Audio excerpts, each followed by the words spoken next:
モニカ、どこが悪かったか分かるまでホテル・ドゥボールに入れると思わないで。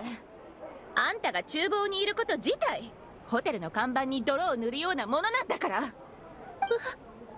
とじゃないんです。なーに、言い訳？いえ、反省してます。うわぁ、やけに高圧的だな。全然話も聞いてないし。おい、喧嘩はよせ。せめて話ぐらいは聞いてや。あ、ちょっと。ん？あんたらは誰？ナビア？助っ人まで連れてきたの。何度来たって無駄だよ。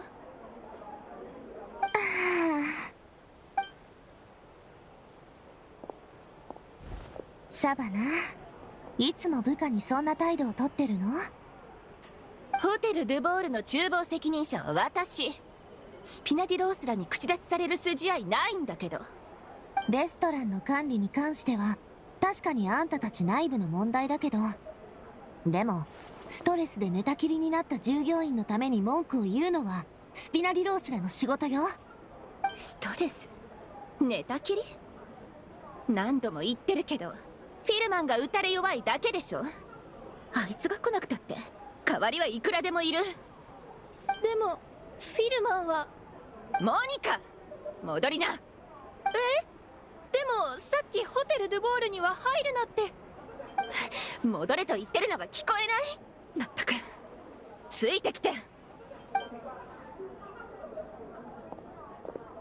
うわ、理不尽なやつだな。またあんたたちを巻き込んじゃったみたい。ごめんね。彼女はサバナ、ホテル・デュボールの新しいシェフよ。就任して以来極端に厳しいルールを敷いて部下に圧力をかけ続けてるみたいで、ひどいケースでは従業員が過労で倒れちゃって寝たきりになっただけじゃなく、うまく話せなくなっちゃったそうよ。すまない。私がうまくやれないばかりに料理人として失格だ。スピナディロースらにね、その人の家族から仲裁の依頼が届いたの。でも結果はご覧の通り。サバナはフィルマンの過労も病気も彼自身の問題で、自分とは何の関係もないって言い張ってて、私たちとの話し合いを何度も断ってるのよ。他の料理人からも職場環境についての事情を聞こうと思ってるんだけど、サバナがずっと厨房で目を光らせてるせいでみんな本心を話せないみたいなんだよね。だから張り込みっていう効率の悪い作戦で隙を狙ってるってわけ。そうだったのか。ごめん、おいら邪魔しちゃったな。気にしないで。あんなにひどい言い方してたんだもの。バイモンが行かなくっても私が止めに入ってた。はあ、張り込みなんて私には向いてなかったのかもね。そうだね、手がかりを探すハードルがまた上がっちゃった。一回サーンドル川に戻ってじっくり策を練り直すしかないかな。じゃあオイラも一緒に行くぞ。罪滅ぼしじゃないけど力になりたいんだ。本当に気にしないで。でももし時間があるならぜひ来て、ご馳走してあげる。スピナディロースらがやってるレストランに超有名なシェフを雇ったの。その名もお話中のところすみません。先ほどはお見苦しいところをお見せしてしまって。こちらささやかなお詫び、モニカの作ったキャンディーでございます。本当に申し訳ございません。なんでモニカとお前が謝るんだよ。悪いのはサバナじゃないか。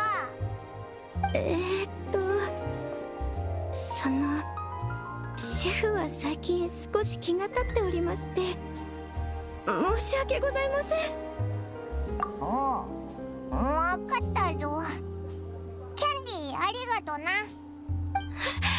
ありがとうございます。シェフの方には重々伝えておきますので。最近気が立ってる。よく言ったものね。あんなやつがなんでシェフになれたんだ？オイラには見当もつかないぞ。フィルマンの家族曰く、昔はこんな性格じゃなかったらしいけど、話すと長くなりそう。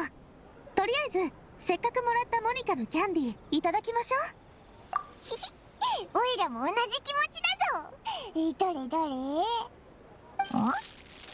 この包み紙、なんか書いてあるな。エスコフィエさんに会いに行って。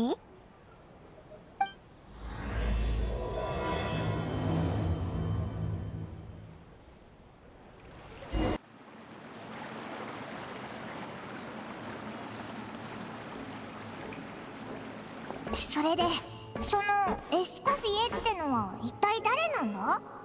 実はホテル・ドゥボールの元シェフなの。ドゥボールケーキのレシピを復元してホテルを再び繁栄へと導いたのは彼女なのよ。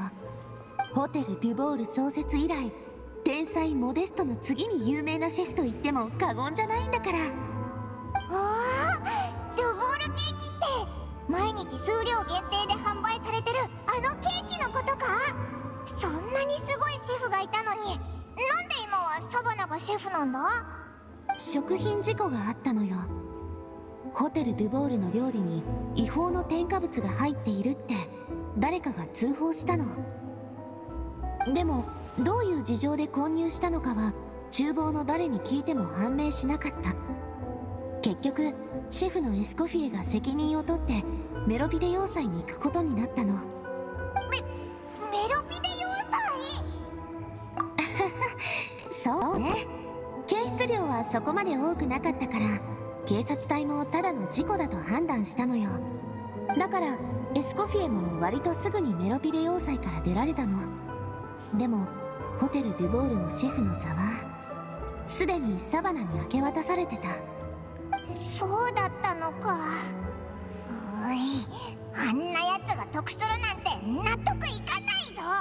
エスコフィエはシェフの座こそ降りたけど、未だにコックたちにはすごく尊敬されてるのよね。モニカからのメッセージはエスコフィエを連れてきてサバナを何とかしてほしいって意味じゃないかな。なる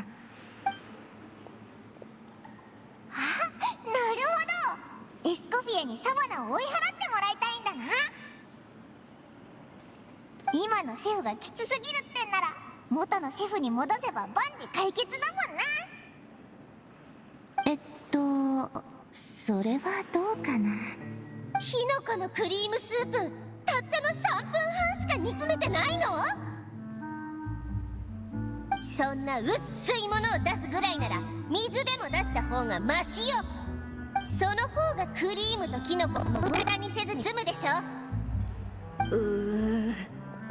クリームにもキノコにも申し訳ないです。エスコフィエもなかなかあれな性格なんだよね。加熱時間が足りないとクリームとキノコの旨味が十分に出ないでしょ。沸騰したての香りに騙されちゃダメ。わかった？わかりました。それじゃ最初から作り直してきなさい。お客様を待たせているのよ。それから何を間違えたかきちんと頭に叩き込んでおくこと。はい。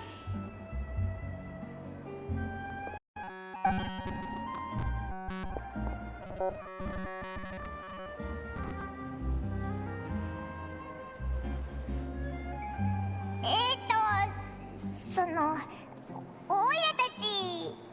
お食事ごめんなさいね。席がしばらく空きそうにないから並んで待っててくれるかしら。オイラたち別にご飯を食べに来たわけじゃないぞ。食事じゃないの？ならなおさら並んで待っていてちょうだい。エスコフィエはスイッチが入ると話しかけづらくなっちゃうのよね。とりあえず座って待ってましょう。ちょうどあんたたちと話もできるしね。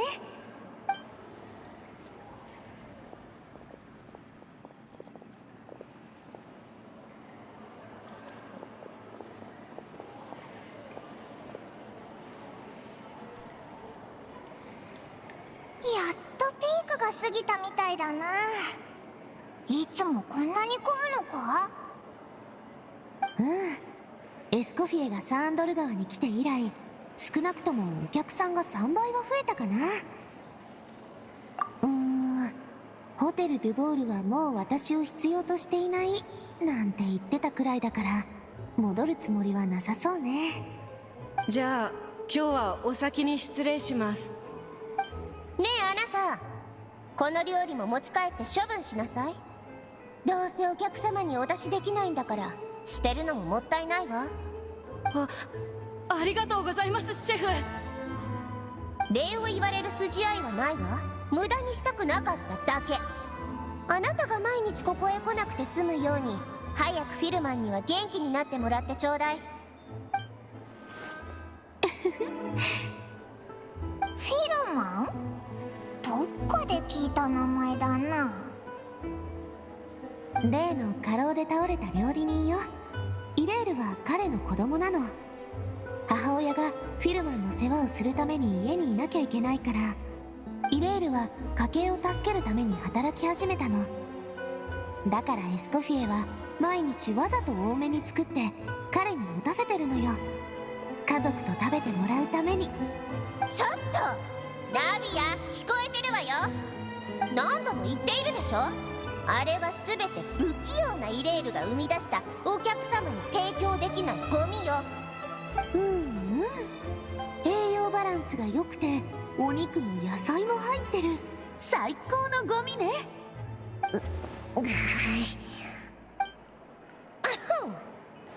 それでかの有名な旅人さんとお仲間のパイモンさん、私に何かご用かしら。ひひ、オイラたちを知ってるのか。それなら自己紹介はいらないな。スピナディロースラの本部がすぐそばにあるのに知らないはずがないでしょ。ナビアもその件で何回も私を訪ねてきたわ。でも私はもうホテル・ドゥボールの従業員ではないのよ。前任シェフだからといってホテル・ドゥボールのことに口出しできないわ。それにサバナにシェフを引き継がせたのは他でもない私よ。どう言えばいいのかしら。あの頃のサバナは優しくて控えめな人だったの。自分なんかにシェフが務まるかとためらってたほどにね。信じられない。オイラたちがさっき見たやつと同じやつには聞こえないぞ。もしかすると私を見習ってしまったのかもね。私もシェフをやっていた時はひどい態度だったから。とにかく私の立場からサバナを責めることなんてできっこないわ。むしろサバナがあんな風になったのは私のせいだってフィルマンたちは思っているかも。それはどうかしらエスコフィエ。見て、これはモニカからもらったものよ。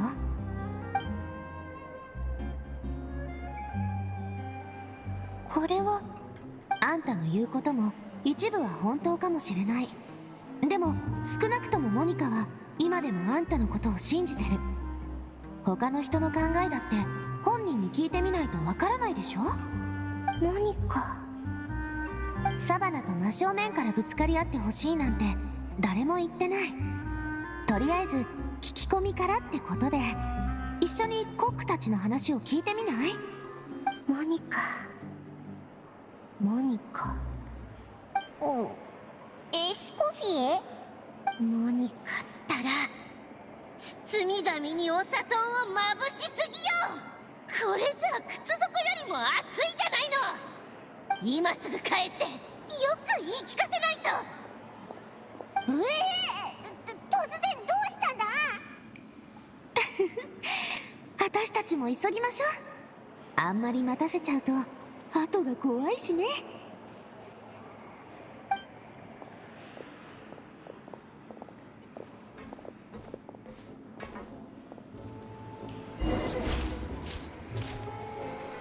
本当に誠に申し訳ございませんでした。私の不注意でご注文の料理を台無しにしてしまい。そんな大げさな。確かにいつもと少し味が違う気がしたけど、言われなきゃ気づかない程度で。でもお許しいただけなかったらシェフがなんていうか土下座してお詫びいたします。やめなさいモニカ。お客さんが困っているのが見えないの？エスコフィエさん、許しを請うなら正々堂々料理人として完璧な料理を作り直しなさい。自分の事情をお客さんに押し付けて同情を求めないで。私でもシェフはお客様にご理解いただけるまで厨房には入るなって。厨房に入らないと料理を作り直せないのに。なんだよそれ、本末転倒じゃないか。フィルマンもそんな扱いを受けてたのか？寝込むのも当然だぞ。ごめんなさいね、お食事の邪魔をしてしまって。まあ正直僕の舌じゃそこまで味の違いはわからないから大丈夫だよ。食べてる途中に急に謝られて逆にビビってしまったというか。鍋に残った私のスープを味見したシェフに叩き出されてしまって。そんなに厳しくなってたのかい？エスコフィエがシェフだった時はそんなことなかっただろ？そういえばみんな顔色まで悪くなっているような。エスコフィエさんの時もしょっちゅう怒られてはいましたが、あの頃はどこがダメでどう直せばいいのかちゃんと分かりました。それにエスコフィエさんは本気で自分と同じレベルまで上り詰めてほしいと思ってるんだってみんな知ってました。でも今はミスするたびに反省しろとかやり直せって繰り返すばかりで、エスコフィエさんがサーンドル川で働かれるようになったと聞いてからはさらにエスカレートして。モニカ、私はもうここのシェフじゃないのよ。そんなに改まる必要はないわ。でも私たちは分かっているんです。あの日の事故は絶対にあなたの責任ではないって。あの日のパーティーは規模が大きい上長かったので、どの段階でミスが発生し食材にルミリネが付着してしまったのかなんて誰にも分かるわけないんです。ルミリネ？なんだそれ。フォンテーヌ科学院がルエトワールから抽出して作った新しい薬剤よ。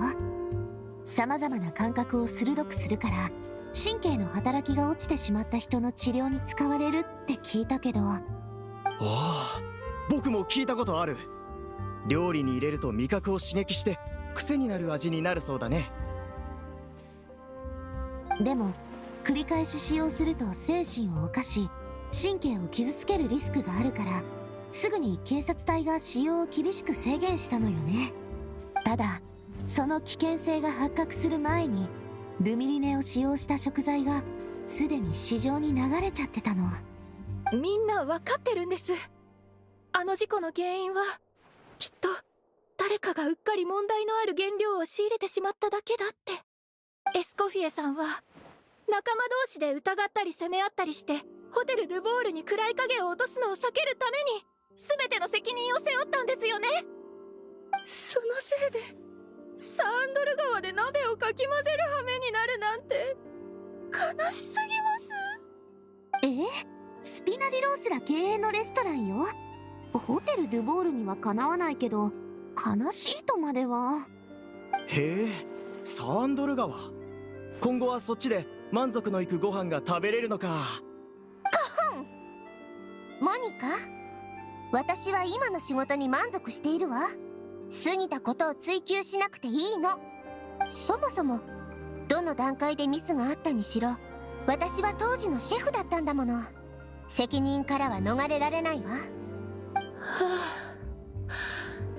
サバナさんに少しでもそんな気遣いの心があれば。つまり私の方針に不満があると？シェフ私がシェフだってことは忘れてなかったんだね。エスコフィエ、今さらホテル・ドゥボールに何の用？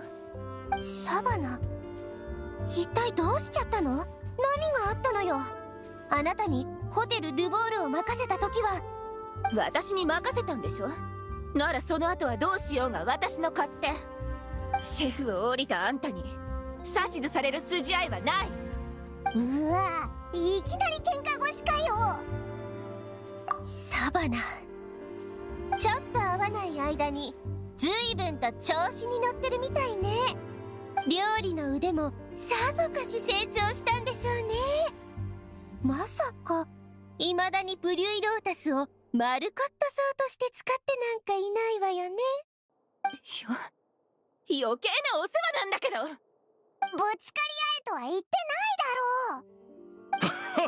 だろう。エスコフィエさんが帰ってきたと思ったら、こんなに熱い展開を拝見できるとは。あら、バネーゲムさん。お久しぶりです。お二人ともシェフならではのやり方で解決するのはいかがでしょう。ホテル・ドゥボールの最も伝統ある方法で。シェフならではのやり方って、まさか伝説の。その通りでございます。モデストの時代より続く伝統料理対決です。レストランドゥボールを創設したモデストとサベリは、経営方針から毎週のおすすめメニューまで意見が食い違うたびに料理対決で解決していたんだ。意見を通す資格があるのは勝者のみ。随分と暇なやつらだな。確かにそう感じるのも無理はありません。しかしこの対決が腕を磨き、料理に対する探求を深めるモチベーションとなったのです。この制度が復活したからこそ、ホテル・ドゥボールは本テーヌのグルメランキング1位の座を不動のものにできたと言っても過言ではありません。数年前に復活？誰が復活させたんだ？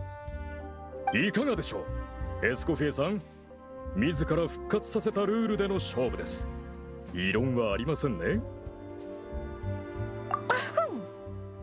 そうは言っても私はもうホテル・ドゥボールのシェフじゃないわよ。それでもこのルールは適用されるの？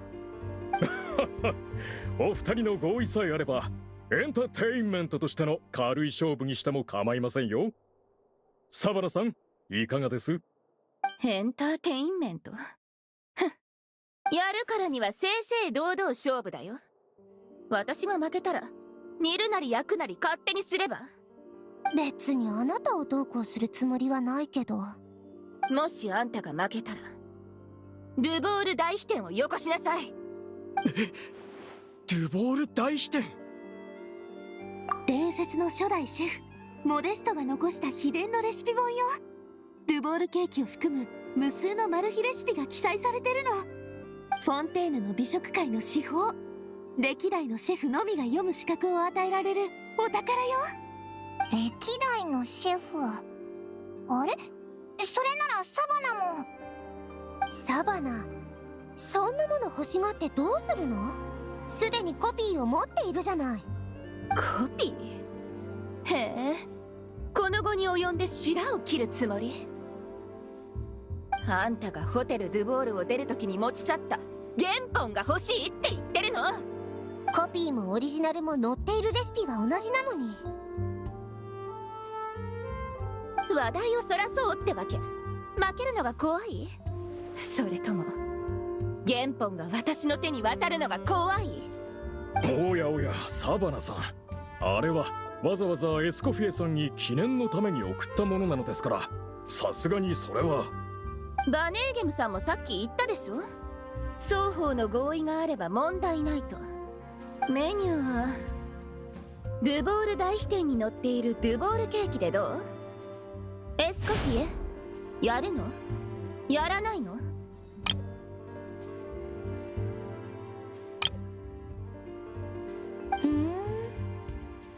そんなに自信があるのね。じゃあどれほど腕を上げたか見せてもらおうじゃないの。こんなに時が経ったんだから、でかくなったのは態度だけだとは思わせないでちょうだいね。じきにわかるよ。サバナの挑戦こんなに軽々しく受けて本当に良かったのか？あの子何か隠してる。シェフとして料理の腕で対話するのが一番手っ取り早いわ。本当かよ。おいら全然気づかなかったぞ。エスコフィエも普段は本音を口に出さないタイプだしね。だからすぐに分かったんじゃない？そういうわけじゃないわ。少なくともあなたのマカロンに対して言うお砂糖入れすぎは本音よ。それについてはもっとお手柔らかにお願いできない？あれはレシピ集というよりもホテルの創設者であるモデストが残した冒険日誌と言った方がいいわね。親友のサベリと一緒にフォンテーヌの各地を旅しながら新しい食材を発掘してレシピを開発していたのよ。2人のおかげでフォンテーヌの料理の幅は一気に広がったわ。伝説によれば最初のドゥボールケーキはモデストが冒険中に見つけた調味料で作ったと言われているわ。貴重な調味料だったからケーキは毎日16個しか作れなかったけど、食べた人はみんな元気100倍になってその味が忘れられなくなったそうよ。後に2人はそれまでの経験を生かしてルボールレストランを開業。瞬く間にフォンテーヌ飲食界のトップに躍り出たのよ。特にモデストは100年に1人の天才なんて言われて、冒険日誌に残された数多くのレシピはルボール大秘典に記され称えられるようになった。なるほどな。それのおかげでホテル・ドゥボールはフォンテーヌで一番有名になって今もずっと大人気ってことか。そんなことあるわけないでしょ。料理というのは日々進歩しているものよ。100年前のレシピに頼りきりではすぐに置いてかれるわ。100年どころかレストランが有名になって10年も経たないうちに創業者の2人はそれぞれの道を歩むことになったの。その後モデストは若くして亡くなった。ルボールレストランの経営は低迷し、数十年前までは数択のテーブルだけで細々と商売をしていたのよ。何度も所有者や所在地が変わって最終的にやっと今のバネーゲムさんの手に渡ったの。なんだ、リーユへの小説に出てくる武術書みたいにすごい感じのやつなのかと思っちゃったぜ。別に大したことなさそうじゃないか。小説は小説、現実は現実よ。100年前の秘典を忠実に守っていたって現代人の舌には合わないわ。今お店に並んでいるケーキもエスコフィエが研究して再現したものなのよ。再現？秘典にレシピが残ってるんじゃないのか？100年も前の骨董品だからかなり情報が欠落してるの。伝説の調味料についての記載もなかったしね。だから再現というよりかは歴史本の記録や秘典の断片を参考にドゥボールケーキを新たに作り直したっていうべきかしら。名前を変えずに毎日16個限定のままにしてあるのはまあバネーゲムさん提案の大人の事情ってやつよ。そうだったのか。なんだかがっかりしちゃったぞ。当初のドゥボールケーキとは別物でもそのケーキが今フォンテーヌで一番美味しいっていうのに変わりはないのよ。こっちの方が現代人の口には合うかもしれないしね。もし最初にパイモンが思った通り当時のケーキが完全無欠ならレシピが失われるわけないしレストランだって衰退しないでしょ。とにかく私はドゥボールケーキを含むいろんなレシピを改良したわ。辞める前に全部写してサバナに渡したはずなのだけれど。そうなのか。じゃあなんであいつはオリジナルを欲しがってたんだ？まさかオリジナルを奪い取ることでエスコフィエよりも自分がシェフにふさわしいって証明しようとしてるとかか？ホテル・ドゥボールは記念としてオリジナルをエスコフィエにコピーを次期シェフのサバナに渡したらしいけど、サバナからすればお前はシェフにふさわしくないって言われたように感じたかもね。そうかしら。私にオリジナルを渡す提案をしたのは他でもない彼女とバネーゲムさんだったのよね。じゃあシェフになってから何か心境の変化があったのか？あれこれ考えるより、こういう時は料理で会話した方が話が早いわ。勝負に勝って襟首を掴んででも本音を話していただくまでよ。昔と比べてずいぶん変わったけど、料理人としてのプライドは変わってないはずだから、料理対決の結果はおとなしく受け入れると思うわ。物理的解決法を取れば少なくともフィルマンのことは解決できるかもね。エスコフィエの手にかかれば勝負なんて朝飯前でしょ。そうとも限らないわ。ドゥボールケーキのレシピはすごく複雑なの。普通は3人がかりで作るのよ。頑張れば1人でもなんとかなるけど、万全を期すならもう2人助手が欲しいところね。それならどんとこいだぜ。オイラたち3人は百戦錬磨の調理の達人だからな。確かに旅人は戦闘だけでなく料理もかなりの腕だそうね。で、私も前回マカロンにダメ出しされてから半月以上も毎日修行に明け暮れてたんだもの。たとえ相手が旅人でも簡単には負けないんだから。自信満々なのはいいことね。じゃあまずは包丁さばきでも見せてちょうだい。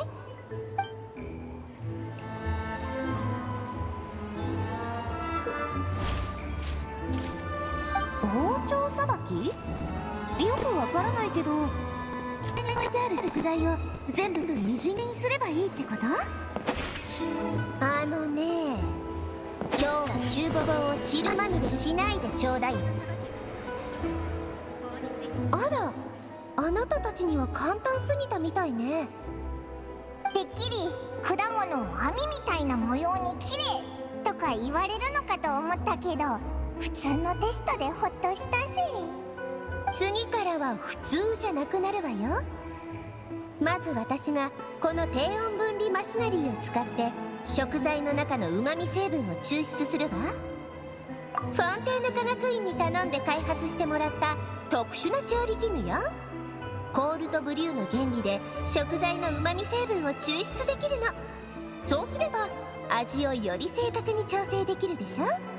もうこういう珍しいマシナリーのことは口で説明しても理解できないと思うから、とりあえず一度お手本を見せるわね。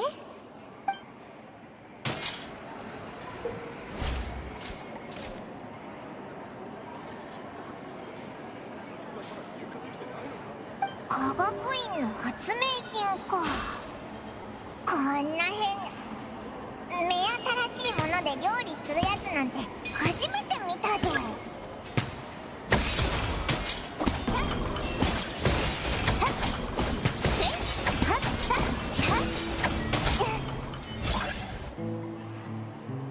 よし、これが抽出した旨味成分よ。さっき切ってもらった果物も一緒に処理したわ。本当に香りが濃厚になってるぞ。これを全部入れるのか？ダメよ。何でもかんでも入れたら味のバランスが崩れてしまうもの。美味しくするには慎重に調整しないと。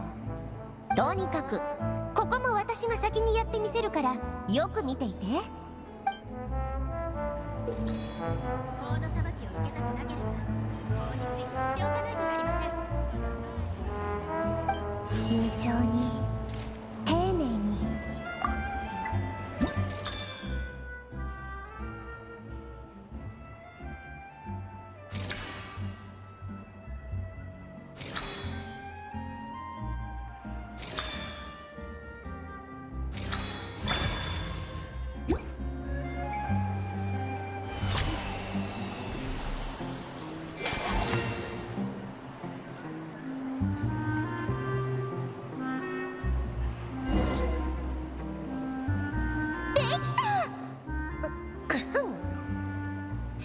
あなたたちの番よ。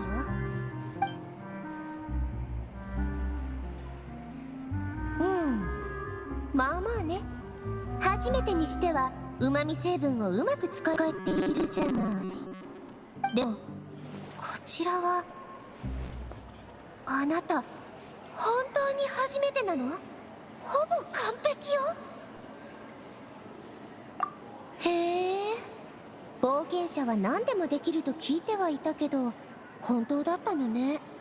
次のテストが楽しみになってしまうわ。今度はホテル・ドゥボールのメニューに載ってる料理をお互い一品ずつ提出しなさい。総合的なテストだと思ってくれて構わないわ。料理の腕を評価するのに最も重要な基準は完成品の質よ。料理対決の予行演習として全力で取り組んでちょうだい。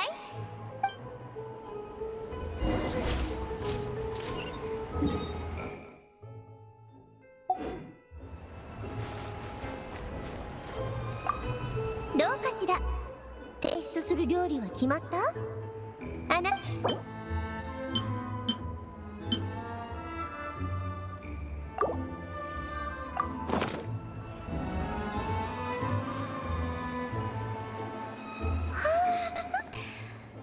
るで雪花岩のように高貴なオーラだわ。早速評価を始めるわね。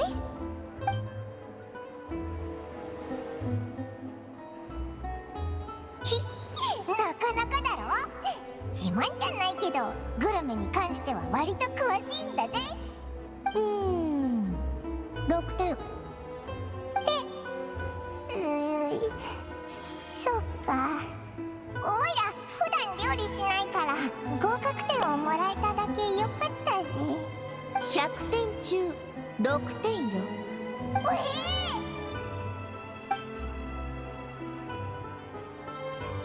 この料理を作った人は作るより食べる方が得意みたいね。フリーナ様の曲を毎日100回聴いていれば歌手になれるわけ？違うでしょ。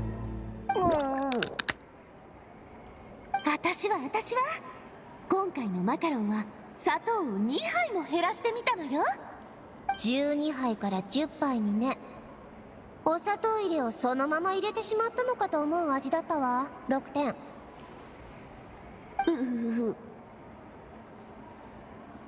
最後の料理はどうだ。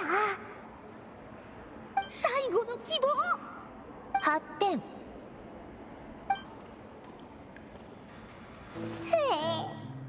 おいらたちとほとんど変わらないじゃないか。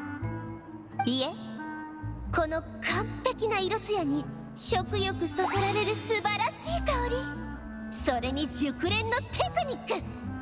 10点中8点よ。いえ、9点あげてもいいわ。どうやったんだ。完璧な味とは言えないけれど、あまたの修練を経て作られた料理だとわかるわ。雪羽岩のような高潔な味ね。さすらいの旅であらゆる風雨を乗り越えてきた日々、そして料理に口うるさい旅仲間のことが想像できるわ。最後のはなんでわかったんだ。旅人にはかなわないか。ってことは旅人は助手確定ね。でも料理人は3人必要なんだよな。旅人を入れてもまだ1人足りないぞ。オイラとナビアがもうちょっと練習した方がいいのか。エスコフィエさん。イレイラじゃないか。どうしたんだ。ホテル・ドゥボールでケーキ作りの勝負をするって聞きました。人手まだ足りませんよね。あら、実践しに来たの？いえいえ、俺がまだ未熟なのは分かってるんです。一緒に出ると言ってるのは俺じゃなくて父さんなんです。フィルマンがもうベッドから降りられるようになったの？エスコフィエさん、ナビアさん、それに旅人さんも私たちのためにここまで。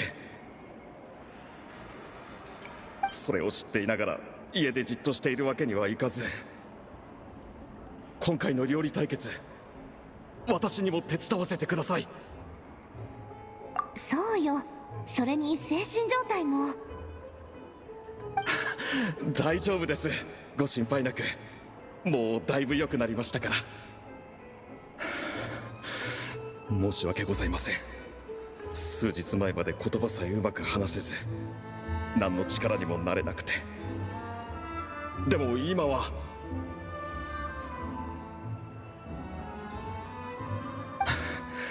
こう見えてもホテルドゥボールの元料理人です。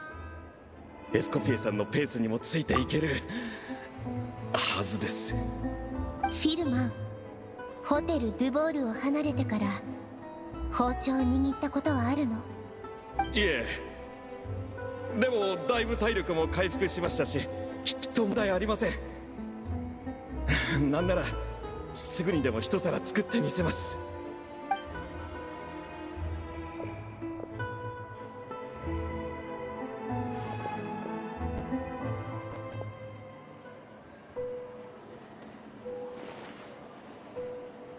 あれ、おかしいな。なんでだろう。なんで手が震えるんだろう。そんな作り方でいいと思ってるわけ？どうして包丁がうまく握れないんだ。やり直し、やり直し、やり直し。その才能のないやつは厨房から出て行って。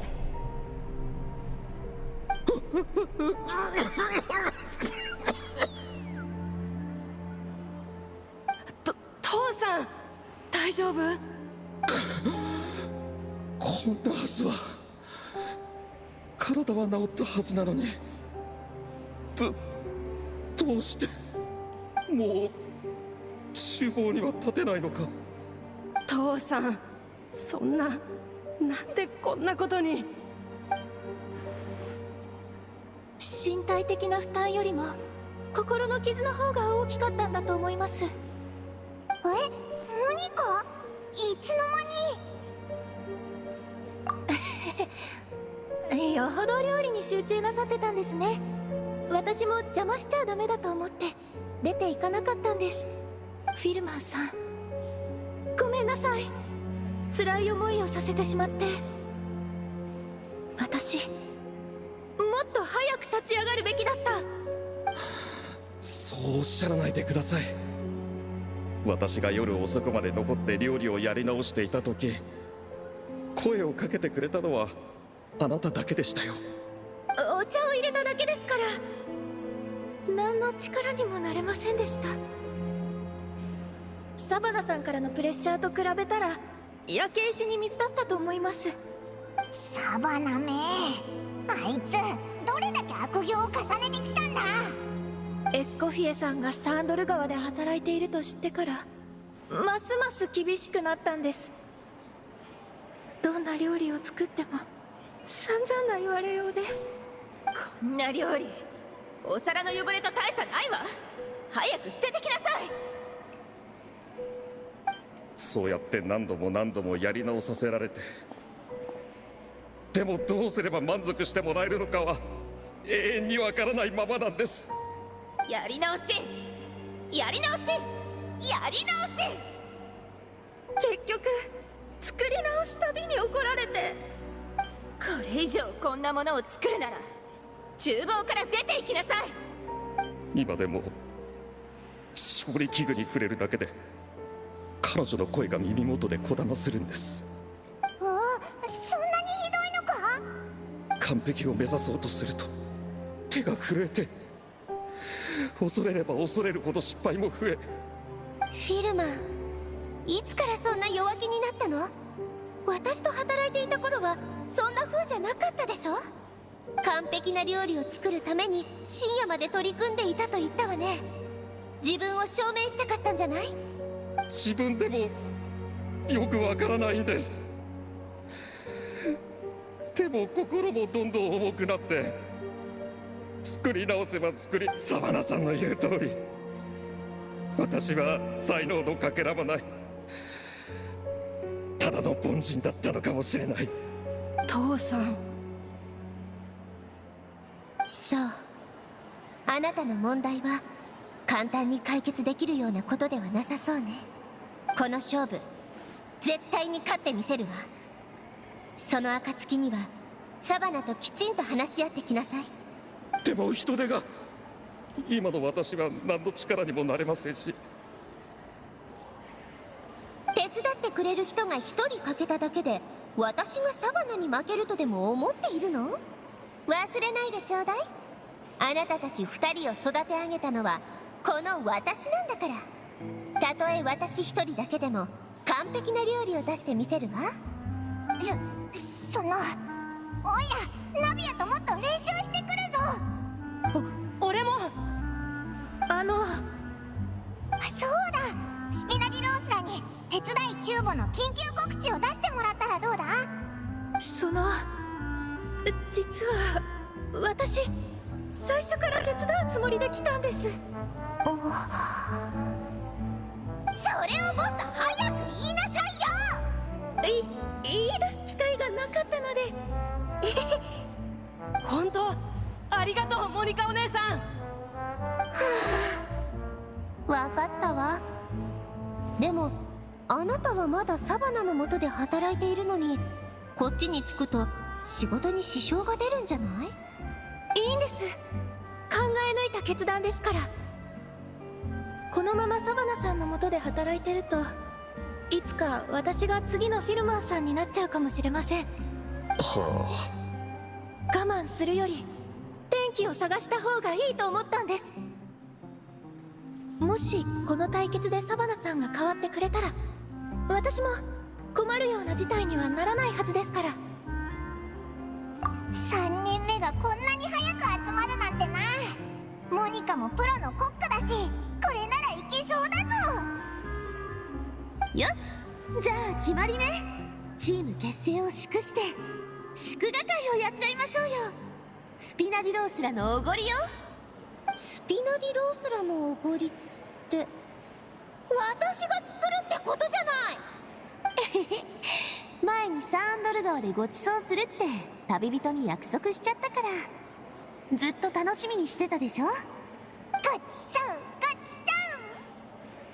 そう。まあそういうことなら私の本気見せてあげるわ。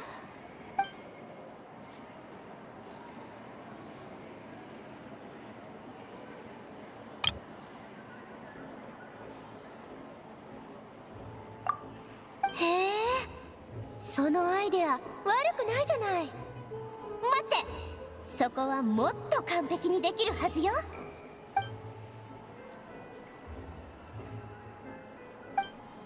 聖堂に戻って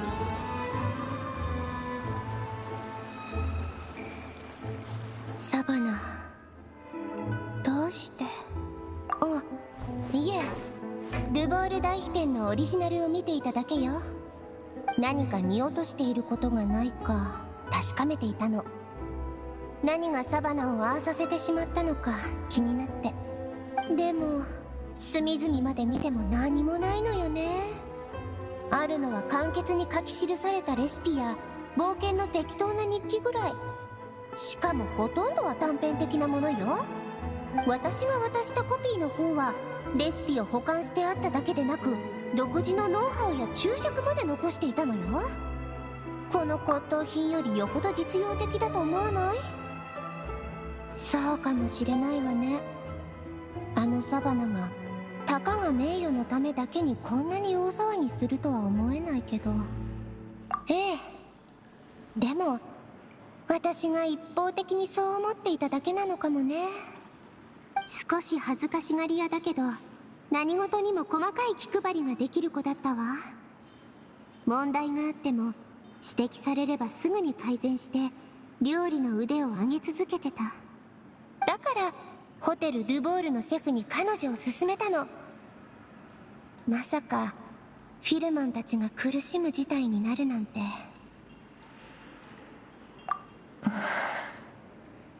私がもろ手を挙げて進めたわけだし、責任がないとは言い切れないわ。彼女がああなったのは私のせいなんじゃないかと思うと複雑な気持ちになってしまって。はあ、ドゥボール大飛天を描いたモデストもこんな気持ちだったのかしら。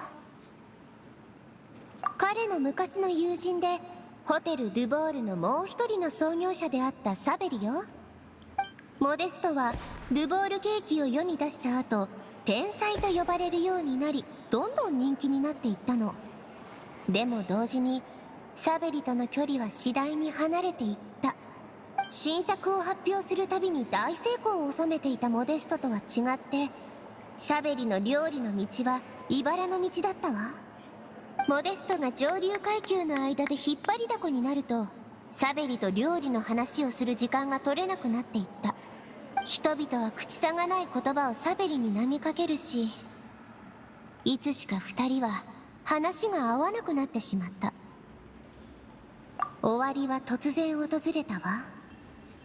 若い天才は急病で命を落としたのよ。和解することも決裂することも叶わず、二人はそのまま終わりを迎えたわ。別の説もあるわ。嫉妬に狂ったサベリが仲直りのために訪れたモデストを死に至らしめたってね。ただの噂に過ぎないわ。少なくともフォンテーヌ邸の歴史にサベリが有罪判決を受けた記録はない。過去に一体何があったのかについて知る術はない。私たちにできるのは今の状況をこれ以上悪化させないことだけよ。だから明日の対決では絶対に勝つわ。多少強引な手を使ってでもあの子の考えを聞き出さないと。あら、自信満々ね。それじゃ明日の活躍楽しみにしてるわ。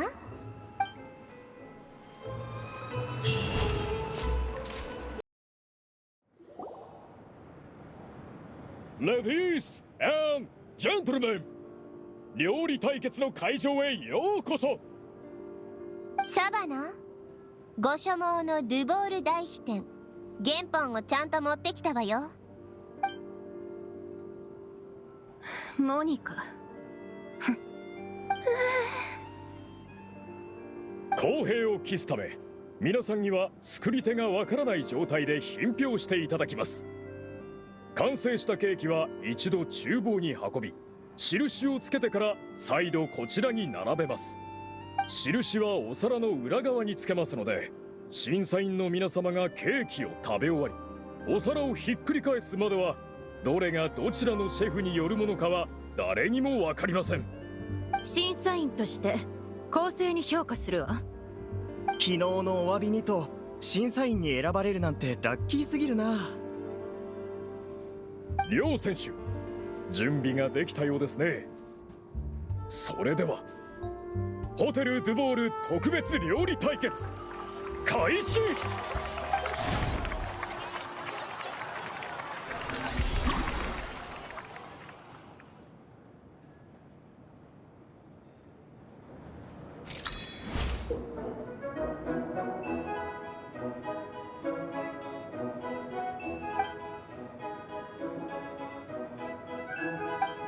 モニカ、旅人、気合を入れて一気に。いくら腕のいい料理人でも材料がないと味を整えられないでしょ。アルフォンス、ガスパール、手際よくやってよね。恥をかかせないで。両シェフ、開始早々からすごい顛末です。会場の空気はオーブンよりも熱くなっておりますよ。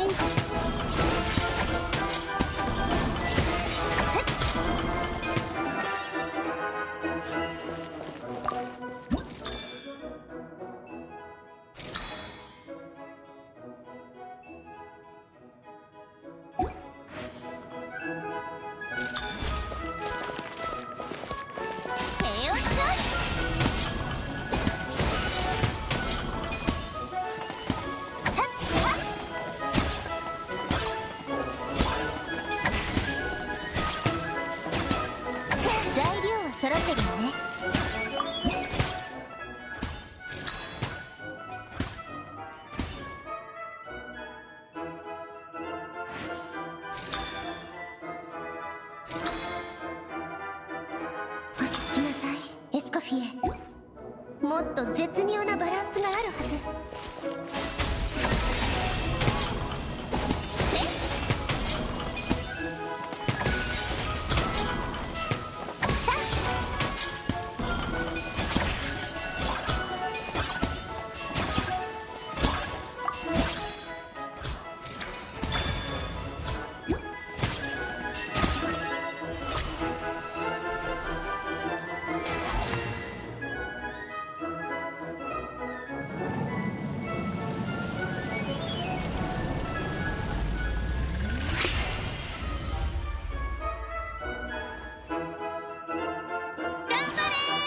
エスコフィエ、旅人。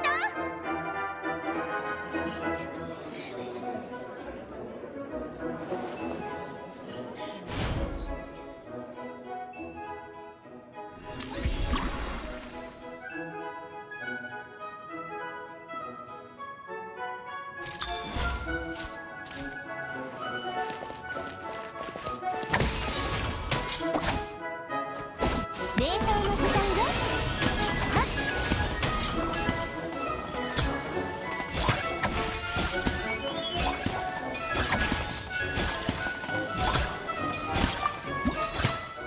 味のバランスは取れてるけど、もう少し量が必要ね。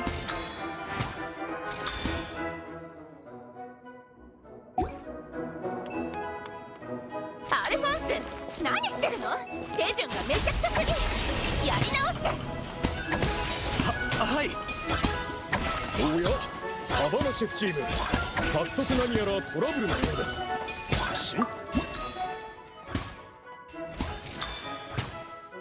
早く決断しなさい。チームメイトが待ってるのよ。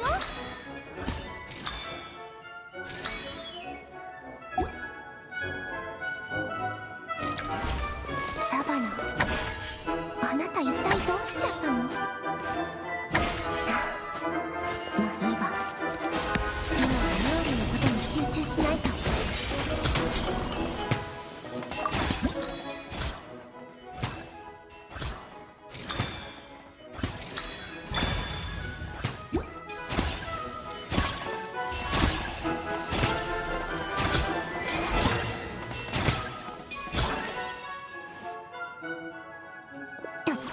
どうだ？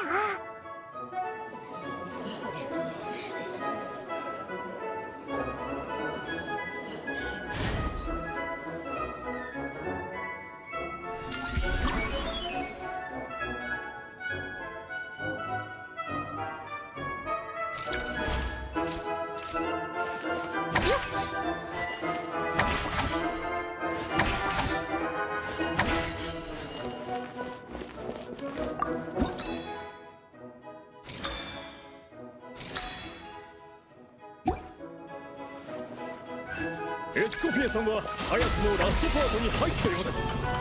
サバナさんの方はいかがでしょう？まだちょっと味が物足りない気が。もういい。凡人どもが手を止めて。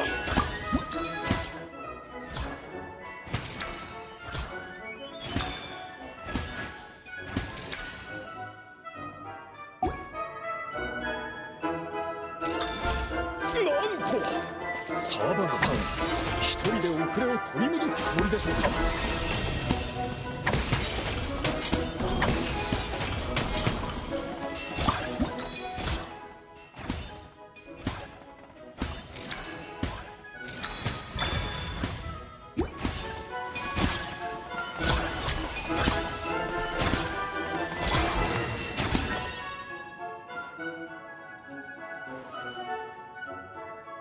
エスコフィエの味こそ本物だ。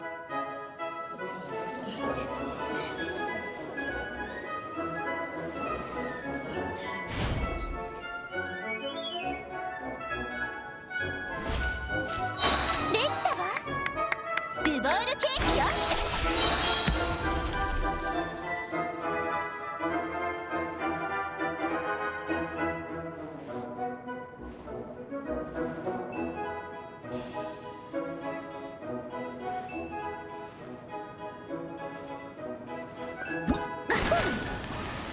完璧な味のためにいろいろ工夫したのよ。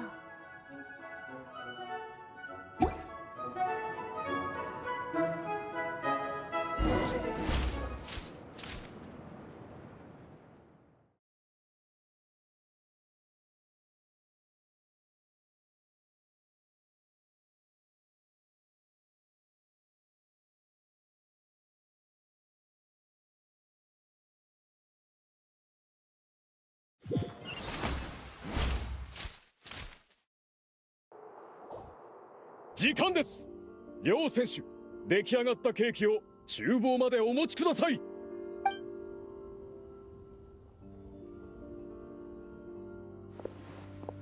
おお、見た目だけじゃどっちが作ったのか全然わからないぞ。同じメニューなんだもの、当然よ。仮にもサバナはかつて私が認めたコックよ。見た目で引けを取るわけがないわ。おお、素晴らしい。ふわふわな口当たり、適度な甘さ、教材にできそうな仕上がりだわ。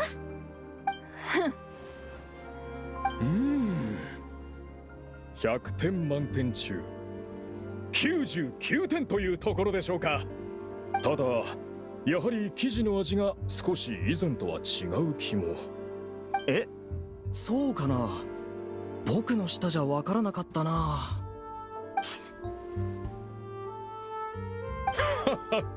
では続きまして2品目です。目の前にあるだけで完璧な香りが鼻孔をくすぐりますね。博物館で展示してもいいほどの素晴らしい作品になる気がするわ。期待が膨らむね。それじゃあいただくよ。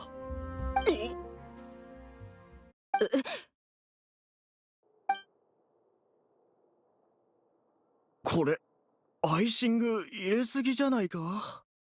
味付けのバランスが完全に崩れているわ。一体どっちのケーキ？答えは出たようですね。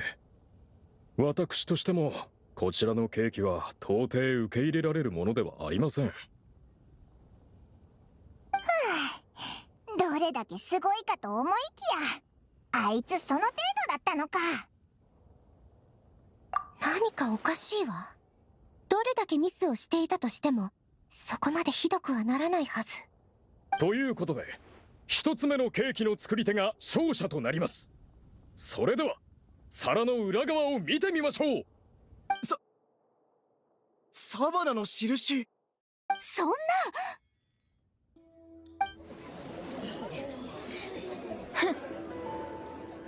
おいサバナ、ズルしたな。きっとお前がなんかしたんだろ。勝手にお皿を取り替えたとか。負け惜しみにしか聞こえないけど、ケーキが焼き上がってからテーブルに運ばれるまで私は一回も触れてない。この場にいる誰もが証言してくれるんじゃない？厨房で印をつける人だってバネーゲムさんが指定してる。疑うにしても私を疑うのはお門違いでしょ。エスコフィエがしくじったか、あんたらが足を引っ張ったんじゃないの？さっさと認めれば？お前。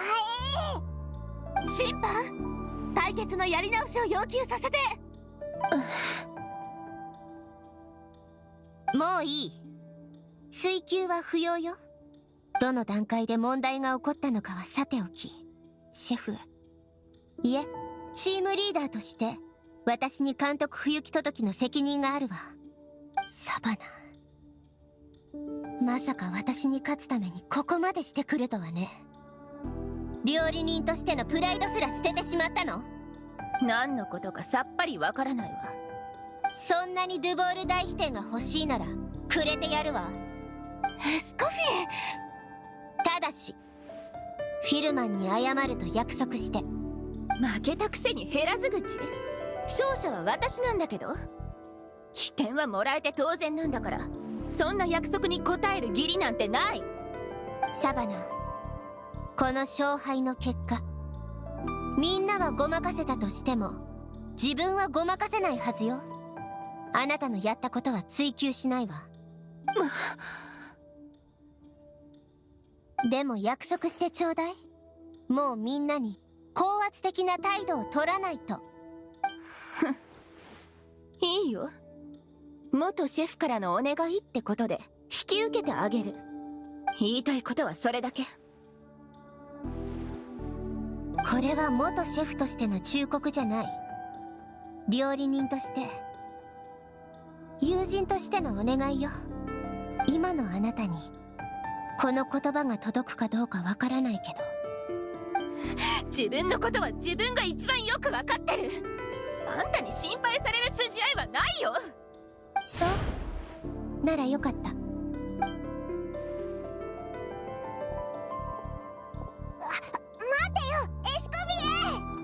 トゥボール大帝、やっと手に入れた。今度こそうまくいくはず。エスコフィエ、思い通りにさせちゃっていいわけ？そうだぞ、あの視点大事な記念なんだろ。大丈夫。所詮ただの勝負だもの。気にしてないわ。それにそこまで結果は悪くないじゃない。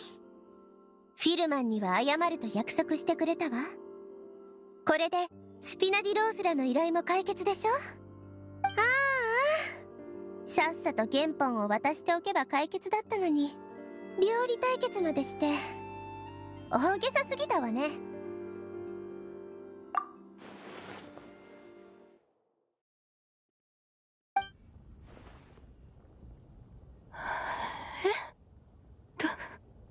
どういうこと？ありえない。え？隠された秘密なんてどこにもなかったの？そんな！シェフ！サバナシェフ！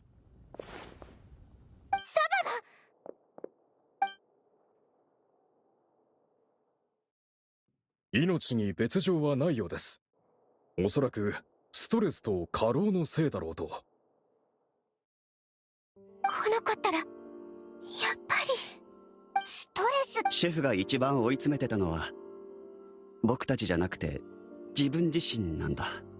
確かに真夜中まで作り直しを要求されることもあった。でもシェフの方はほぼ毎日厨房にこもって研究をしていたんだ。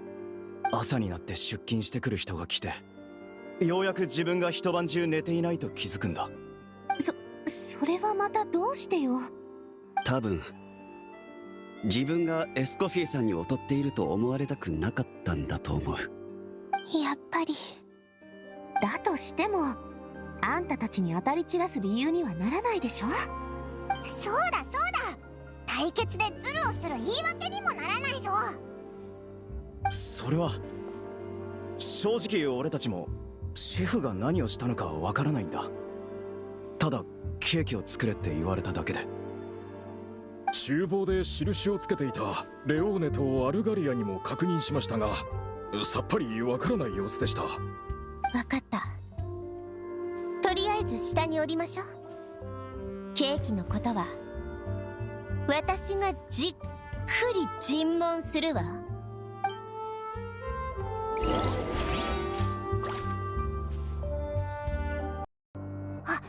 どうだ、何か分かったか？何この味。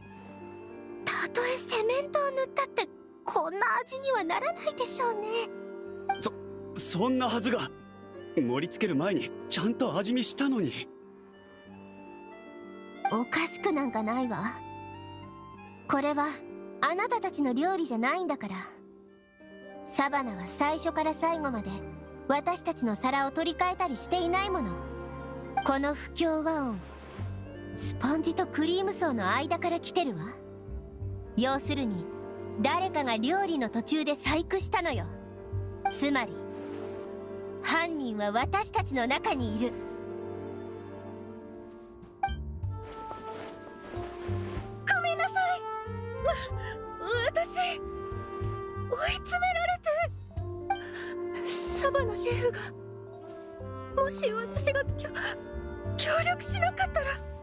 落ち着いてモニカ。さっきも言ったでしょ。勝ち負けなんて気にしていないの。攻め立てるつもりなら対決が終わった時に犯人探しをしたはずよ。困っていることがあれば遠慮せずに言って。隠さなくていいのよ。私、実は例の安全事故を引き起こしてしまったのは多分私なんです。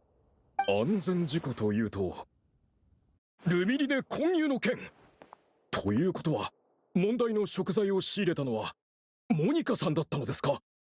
はい、多分。あの日仕入れを担当していたのは私とサバナシェフでした。私がちゃんと確認せずに問題のある食材が紛れ込んでしまって。でも本当にわざとじゃないんです。それが問題になるなんて全然思っていませんでした。でもそのせいでエスコフィエさんが罪をかぶることになるなんて。それにまさかサバナシェフに脅迫されるなんて思いもしませんでした。そうだったのか。じゃあサバナはお前の弱みを握って対決の邪魔をさせたのか？本当にごめんなさい。私怖かったんです。エスコフィエさんが事実を知ったら、自分をひどい目に遭わせたのが私だって知ったら、それを考えただけで頭の中が真っ白になっちゃって、私エスコフィエさんに恨まれるのが怖かったんです。でもそのせいで結局もっとひどいことを。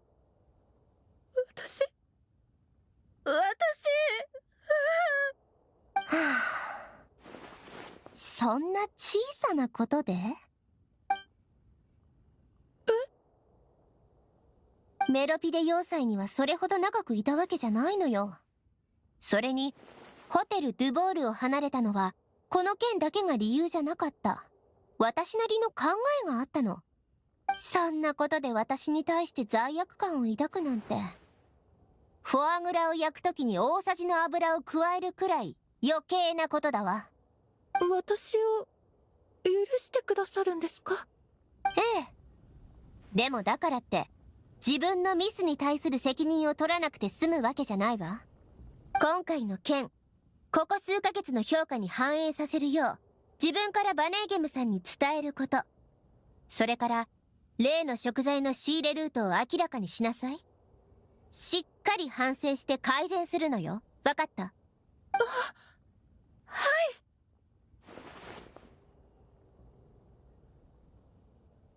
さて、次の質問に答えてもらうわよ。サバナがあなたを脅してまで飛天の原本を手に入れたかったのはなぜか知っているかしら？それは証拠もないですし、ただの推測ですが。ここお客様たちがこっそり話しているのを聞いたんです。エスコフィエシェフが辞めてからホテル・ドゥボールの味が変わっちゃったって。特に看板メニューの。そうおっしゃると、先ほどの対決の際もそうですね。以前と比べて確かにどこか違っているように感じました。とはいえ美食の専門家や昔から食べ慣れている常連でもなければ違いを感じ取るのは難しいかもしれません。おそらくサバナさんはそのわずかな違いさえも許せないんだと思います。私何度も見ました。夜中にサバナさんは何度もスポンジを作り直してエスコフィエさんの作品を再現しようとしてたんです。でもどうしても少し足りないようで。確かに僕も見たことある。その時は気に留めなかったけど。思い返してみるとエスコフィエさんがいなくなった後からだったよな。どんどん怒りっぽくなっていって。自分もエスコフィエさんの仕事ができるって証明したい、そう考えてたんじゃないでしょうか。でも何度作り直してもうまくいかなくて過激になってしまったんだと思います。いつからかは分かりませんが、彼女の疑いの矛先は自分自身じゃなくエスコフィエさんに向くようになったんです。エスコフィエを疑う？一体何をだよ。はい。あれほど原本を欲しがっていたのはエスコフィエさんの渡したコピーには重要な情報が書かれていないと思ったからじゃないでしょうか。トップシェフの称号を奪われないように本当の秘伝のレシピはわざと隠したと。バカね。本当にバカだわ。でもいざ原本を手に入れて読んでみたら、そこには秘密なんて隠されてなかった。ずっと追い求めてきた答えが泡のように消えてしまい、これまで抱えていたプレッシャーが一気に爆発して倒れてしまったのかもしれません。で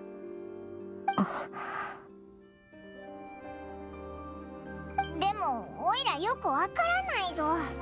レシピは同じなのにどうして同じ味が出せないんだ？たとえ料理の腕が劣ってたって4、50回も作れば1回くらいはうまくいくんじゃないのか？そこがきっと天才と凡人の違いなんだと思います。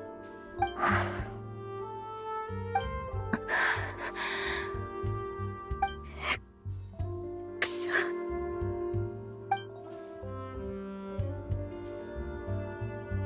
新しいシェフ？名前は？ふーん、聞いたことないな。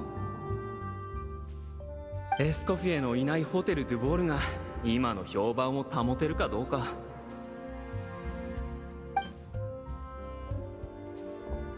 ちょっと味が変わってない？焼き加減が微妙な気が。くそ。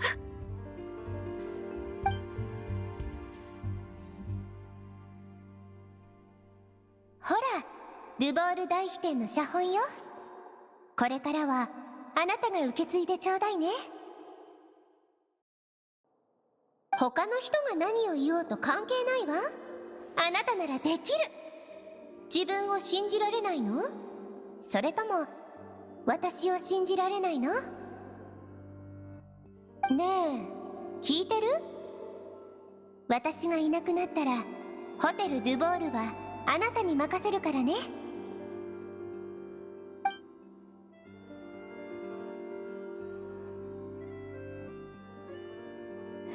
結局悪いのは私一人。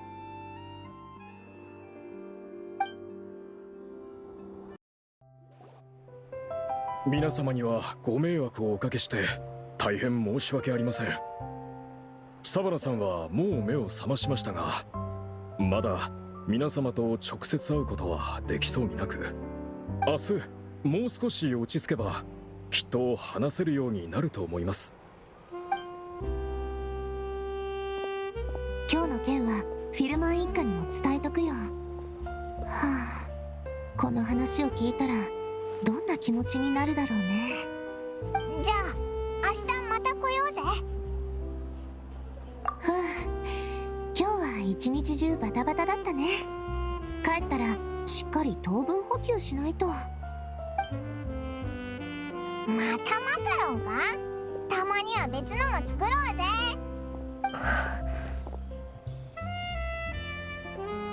旅人、雪羽岩って知ってる？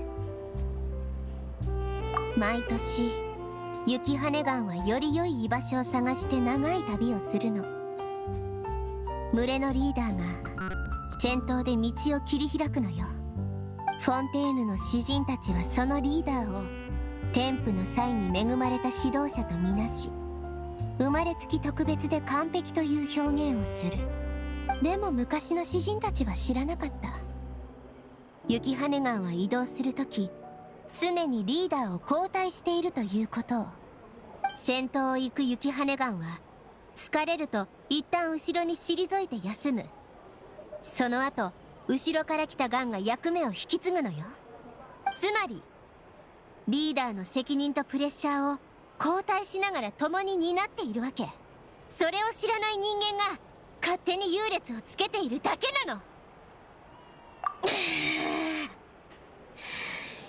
やっぱり私はどうしても受け入れられないわ。何が天才と凡人の差よ。料理は科学なのよ。同じ食材、同じ手順、同じ環境で同じ味が出せないはずがないのよ。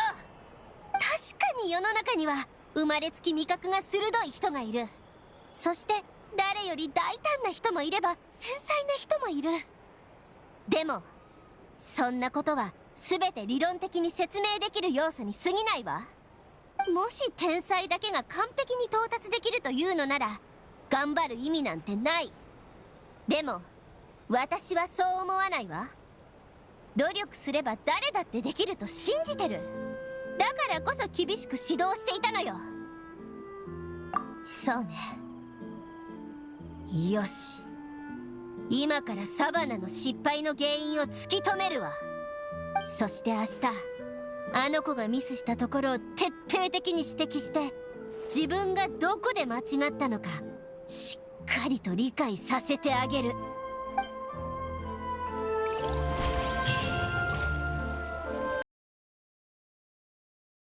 バネーゲムとの約束までまだだいぶあるぜ。早く来すぎちゃったな。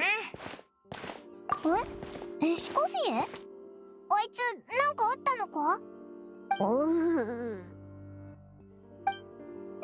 エスコフィエ、お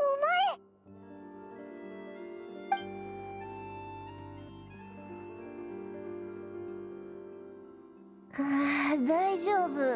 コーヒーを飲めば。コーヒーもうなくなってしまったの？いつの間に。じゃあお願いするわね。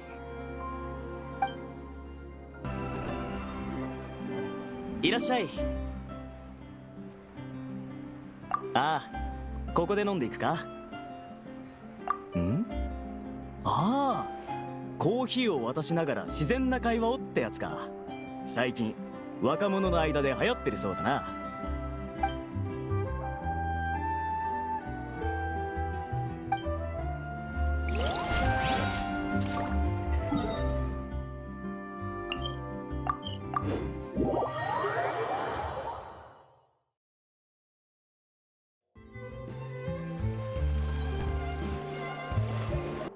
コーヒー。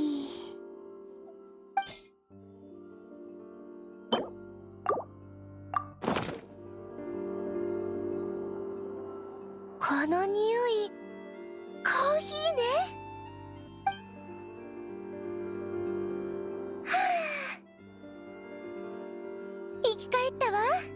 ありがとう、旅人ダイモン。元気が出たみたいでよかったぜ。でも、だいたいね。なんとも笑ってしまうような結果だけど。何の話だ？サバナたちが揃ったら話すわ。本当にもうこんなことで大騒ぎして失敗は成功の母って言葉を知らないの？エスコフィエさん、サバナさんを見かけませんでしたか？サバナはまだ来てないけど、何かあったの？昨日サバナさんをお送りした後、少し気になったので今朝また様子を見に行ったのですが、部屋のドアは開けっぱなしで、部屋の中には誰もおりませんでした。何かあったのではないかと心配になり、アルフォンスたちに見張りを頼んでこちらに確認しに来たのです。しかしホテル・ドゥボールにもいないとなると、一体どこへ？バネーゲムさん、エスコフィエさん、大変だ！アルフォンス、サバナさんの家に残るように言ったでしょう。そのバネーゲムさんが行った後すぐ彼女の家でこれを見つけたんです。これは地図か？いろいろ丸とか線が書かれてるけど、全然わからないぞ。あら？この丸や印、覚えがあるような。あ！これ飛天に乗っている。モデストがかつて冒険した場所だわ。ええ、でもこの地図はかなり具体的に記されているわね。飛天に書かれた冒険のメモはすり減って読めなくなっていたのに。となると、この赤いマークが付けられた海域は、もしや伝説のドゥボールケーキが生まれた場所では？まさかまだ諦めてないんじゃないのか？あそこでドゥボールケーキの最初のレシピを見つけてエスコフィエに勝とうとしてるとか。あのバカ。あそこは何千年も前の遺跡なのよ。命が惜しくないの？この地図の他にいくつか手紙を見つけたんだ。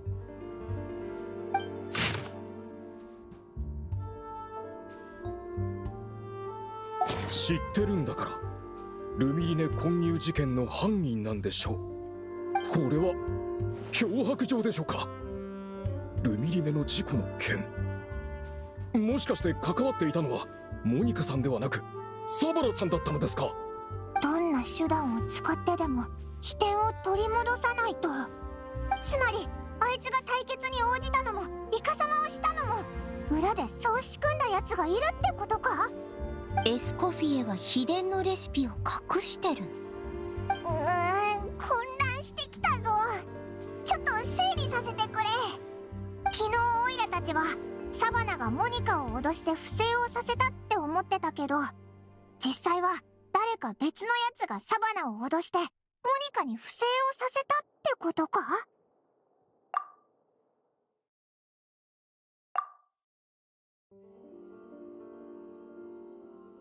やっと来たか。やっぱりね。モニカを脅せとか対決を挑めとかって手紙が来た時に気づくべきだった。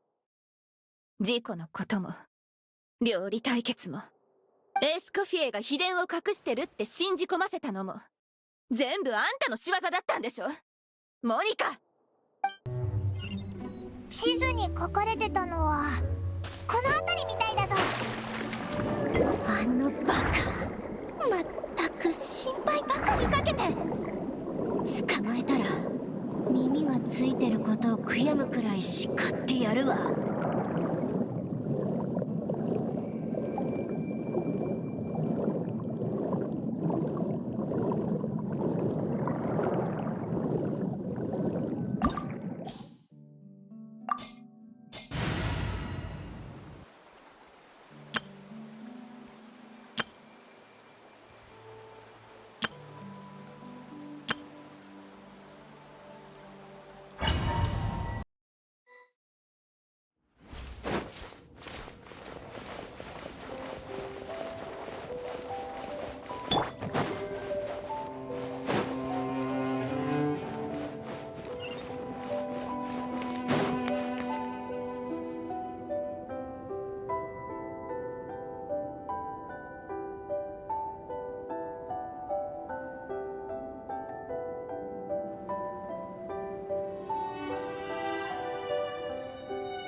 特別な調味料が見つかったのか？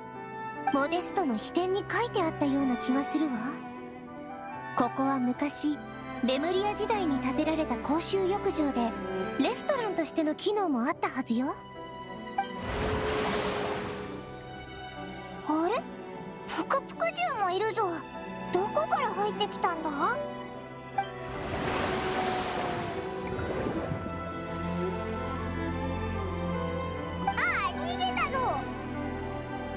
それは難しそうね。扉が何かで塞がれているわ。モデストの式に入る方法とか書いてなかったのか？確かこんな風に書かれていたはず。人見知りな小さなお客さんたちのために宴を用意した。水で運ばれた美食に小さなお客さんたちは喜びの歌を歌い、道は開かれた。まさかあいつに餌をやるってことか？先に言ってくれればお菓子くらい持ってきたのに。ここには石か。ロマリタイムフラワーとルエトワールくらいしかないな。一旦岸に戻るか。いえ、時間がないからここの食材を使いましょう。ロマリタイムフラワーとルエトワール。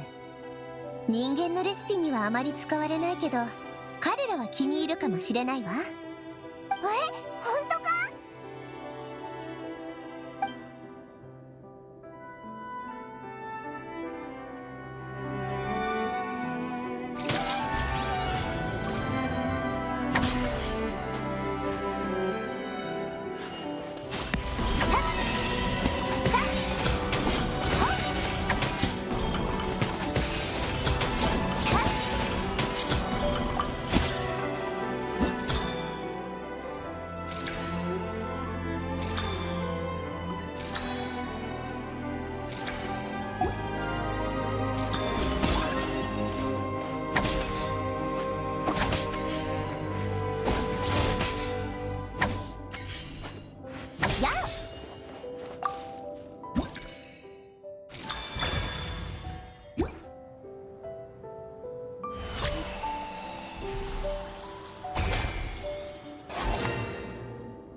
に食べてくれるのかな。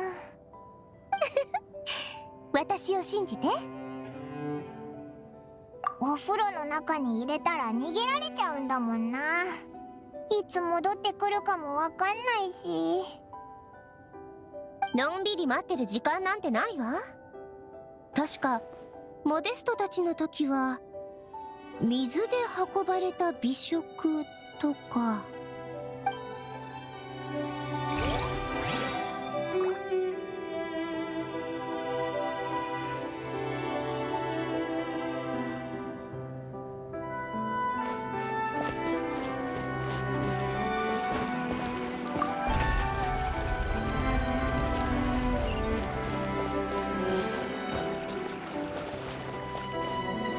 おい、また踊っ。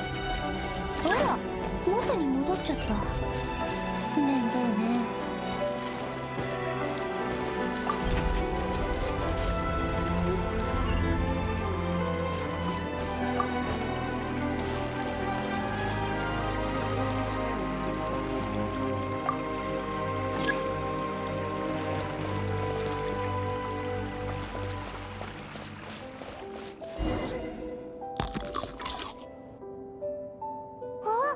本当に歌い出したぞ。気に入ってくれたみたいだな。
扉が開いたわ。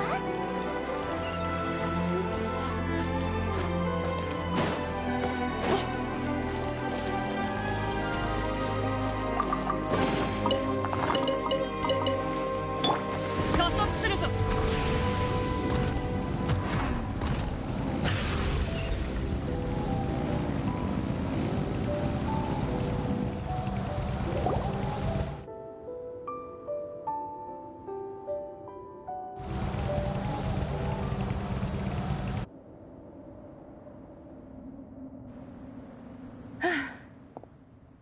ちょっと水。はい。ん？これじゃない。さっきあなたが飲んでたやつ。ああ。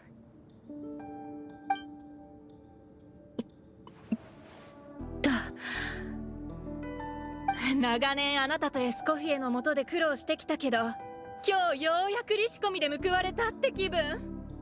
サベリが隠していた遺跡を見つけただけでなく、こんな風にあなたを動かせるなんてね。先に進むためにまだ爆弾が必要かどうか見てきて。聞こえなかったの？さっさと行ってきなさい。行きたいなら自分で行けばいいでしょ。なーに？今さら反抗？最初に手紙を送った時は何もかも受け入れてたくせに。ルミリネのことで脅してきたのがあんたの仕業だと知ってたら、私は。ふん。今さら自分を正当化するつもり？私の言葉にすぐ食いついてきておきながら、エスコフィエに嫉妬したことなんてありませんなんて言わないでよ。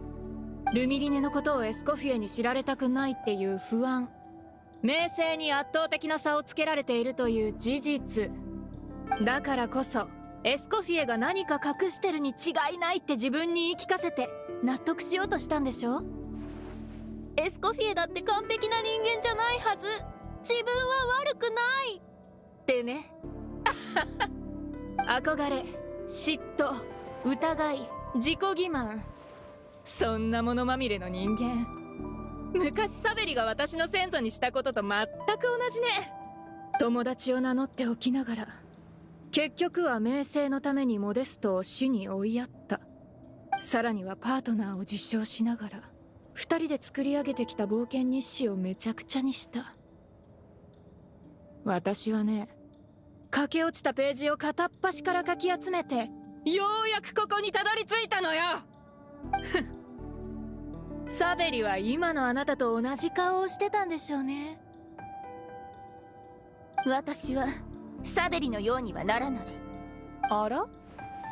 エスコフィエが何も隠していなかったことが分かって、恨みや嫉妬は全部自分の問題だったって気づいた？今になって反省しようってわけ？彼女が辞めた時も対決した時も反省しなかったくせに、今さらよくそんなことが言えるわね。そうだよ、私はもう彼女に顔向けできない。でももうあんたの言いなりにもならない。へえ、偉くなったものね。私にそんな口を聞くなんて。まだ気づかないの？さっきの水、両方に毒を入れておいたのよ。まさか。真実を知って私は決めた。言われるままにここに来たのもそのため。ずっと騙されてきたんだ。仕返ししてやる。あなた、そのために自分も飲んだっていうの？私とあんたにふさわしい結末でしょ。卑劣な手でエスコフィエを陥れた代償。一緒に海の底に沈もう、モニカ。あなた。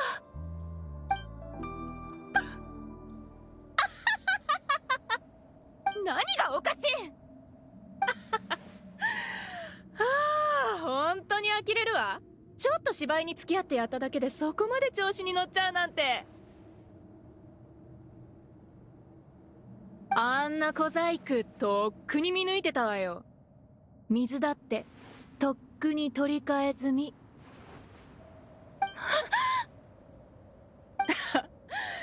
あなたみたいな一介の料理人の小細工ごときに私が騙されると思った？料理人としての才能も悪人としての才能もないみたいね。平凡すぎて一生何も成し遂げられないんじゃない？最後の最後まで何一つできなかった。来世は喜劇の役者にでもなれば、きっとそっちの方が向いてるわよ。もうあなたの芝居は見飽きたけどね。本当は遺跡を探索してもらうつもりだったけど、協力してくれる気がないならここで終わりね。そこまでよ。逃げ場はないからな。エスコフィエ？もう少し付き合ってもらわないといけないみたいね。あんた、わかるでしょ？近づかないで。エスコフィエ、旅人。あなたたちには勝てないけど、こいつを始末するくらい朝飯前よ。モニカ、あなた一体何が目的なの？たかがレシピのためにこんなことまでするなんて。たかがレシピ？私をあなたたちみたいな料理バカと一緒にしないでよ。モデストが天才とされる秘密、ドゥボールケーキの本当の価値はこの遺跡に隠されてるの。モデスト、ドゥボールケーキ、一体何を言っているの？もっとわかりやすく言ってあげるわ。本当の宝はこの遺跡に隠された調味料なのよ。本当に愚かよね。レムリアの秘宝を手にしておきながらそれをケーキ作りなんかに使うなんて。人を元気にし感覚を驚くほど鋭くさせる、それのどこが調味料なの？どう考えても未知の薬物よもう調べはついてる。これはレムリアが戦争のために用意した薬物なのよ。これを砲塔団やファデューに売りつければ大儲けできるわ。私たちが愚かですって。私から見ればあなたの方こそ愚かだわ。レムリアの秘宝を手に入れれば誰がピエロかはすぐにわかる。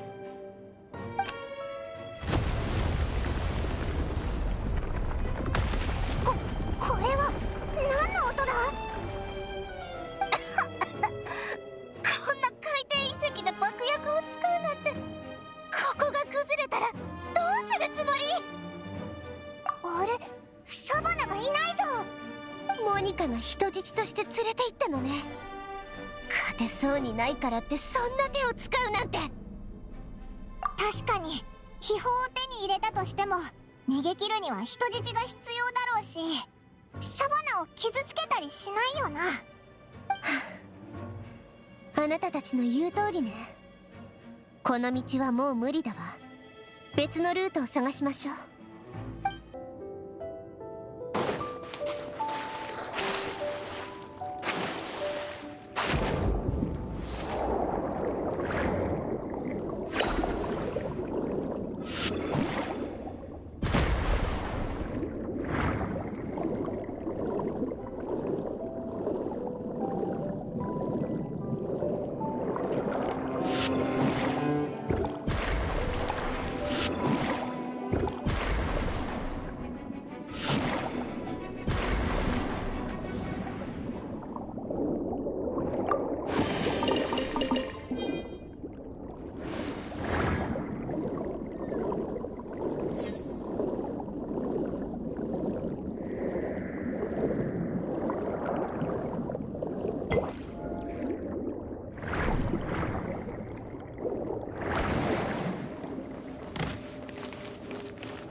遺跡に動く魔像があるなんてな。さっきの振動で目覚めたのかも。さっさと料理しててしまいしょ。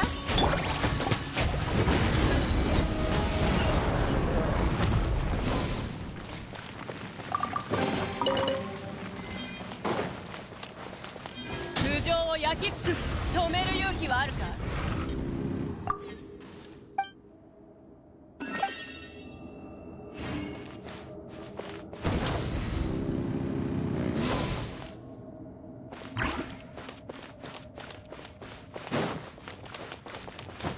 またこの扉ね。今度はここのお客様方を満足させないといけないみたい。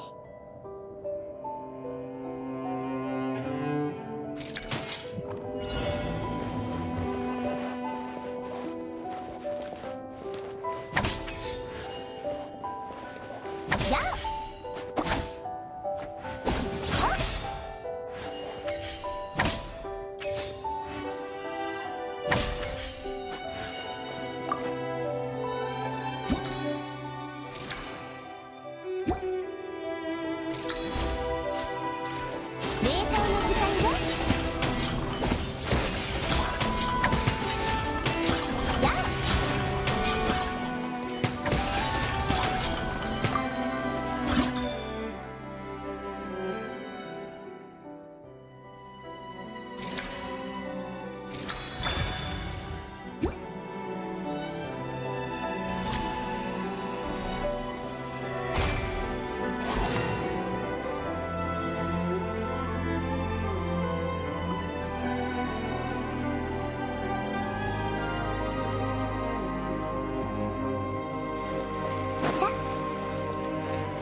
ロマリタイムフラワーの食感が気に入ったのかしら。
食前にはサラダ。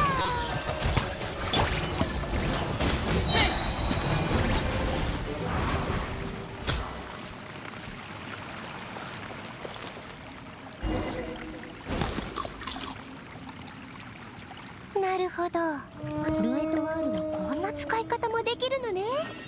メモしておきましょう。ロマリタイムフラワールエトワール新しい扉を開いた気分。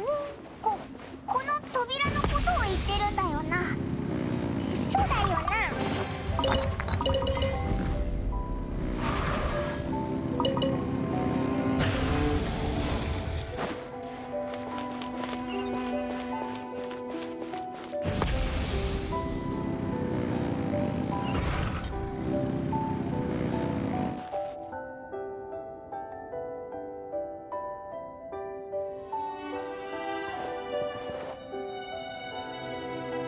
変ね。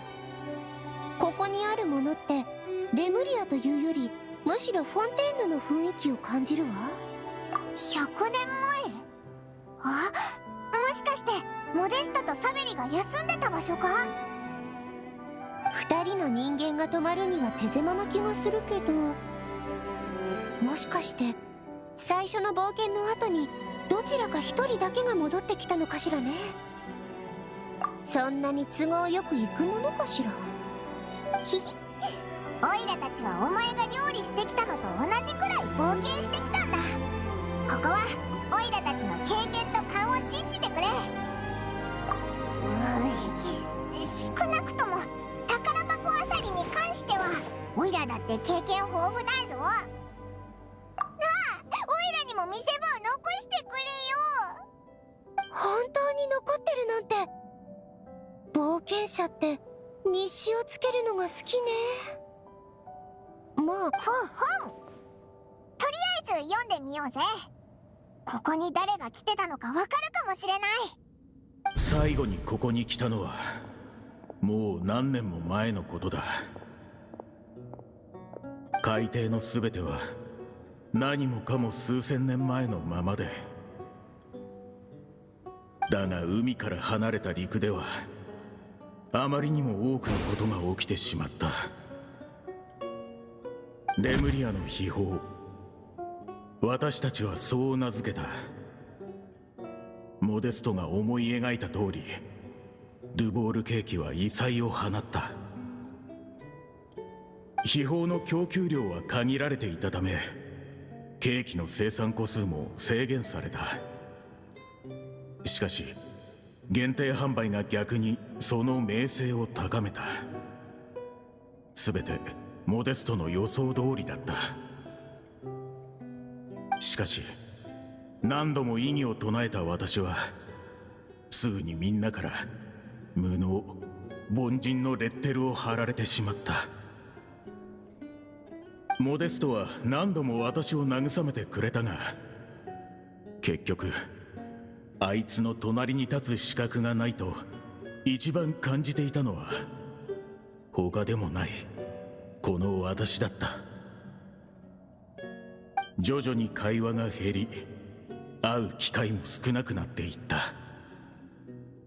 しかしモデストには新しい仲間も新しい仕事もできたのだから、私の独りよがりな願いを押し付けても仕方がない。いつかもし彼に劣らない作品を作れるようになれば、胸を張って彼の前に立てるだろうか。いつかこの馬鹿げたプライドを捨てて、また一緒にくだらない冒険でもしないかと笑顔で聞ける日が来るだろうか。それはもはや永遠に叶わない。あ、サベリだな。内容からするとモデストが亡くなった後にここに戻ってきたのか？まさかここで2人が秘密の調味料を見つけてドゥボールケーキのオリジナルレシピを作り出したという伝説は本当だったの？じゃあモデストは一体なんで死んだんだ？まさか本当にサベリと関係あるのか？ドゥボールケーキの味が変わった。周りの人たちは気づかなかったと言っていたけれど、モデストだけは確信していた。完璧を追い求める彼はほんのわずかな欠点さえも受け入れることができなかった。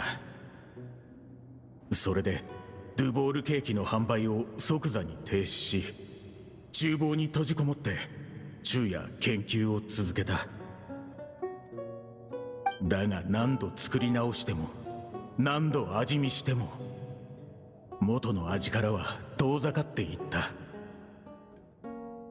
コーヒーの苦味すらわからなくなった時、彼はようやく気づいた。変わったのはドゥボールケーキではなく彼自身の味覚だということに。レムリアの秘宝は人々に最高の体験を与え、感覚を刺激し精神を活性化させる。だが同時に知覚を奪っていくのだ。肉体をただの重荷としか見なさなかったレムリア人が腹を満たすことにちなんだ感覚などにこだわるわけがなかったのだ。しかし時すでに遅し、幾度となく繰り返された実験の果てにモデストは二人で持ち出した秘宝を全て使い尽くしてしまった。それも全て自分一人で。天才と称えられた料理人は味覚を永遠に失い、その絶望の果てに自ら命を絶った。疎遠だった私はあいつを止めることも諭すことも間に合わなかった。最後の別れを告げることすら叶わなかった。それでもあいつは遺書を私に託してくれた。レムリアの秘宝ってモニカの言ってた通り何かの薬物みたいだな。モデストは自ら命を絶ったのね。だったらどうしてサベリが彼を殺害したなんて噂が流れたのかしら。秘宝について秘典や歴史には何も記されていない。もしかして誰かの手で葬り去られた？遺書の中でモデストは全てを語ってくれた。天才も失敗をするのだ。それもこれほどまでに痛切な失敗を。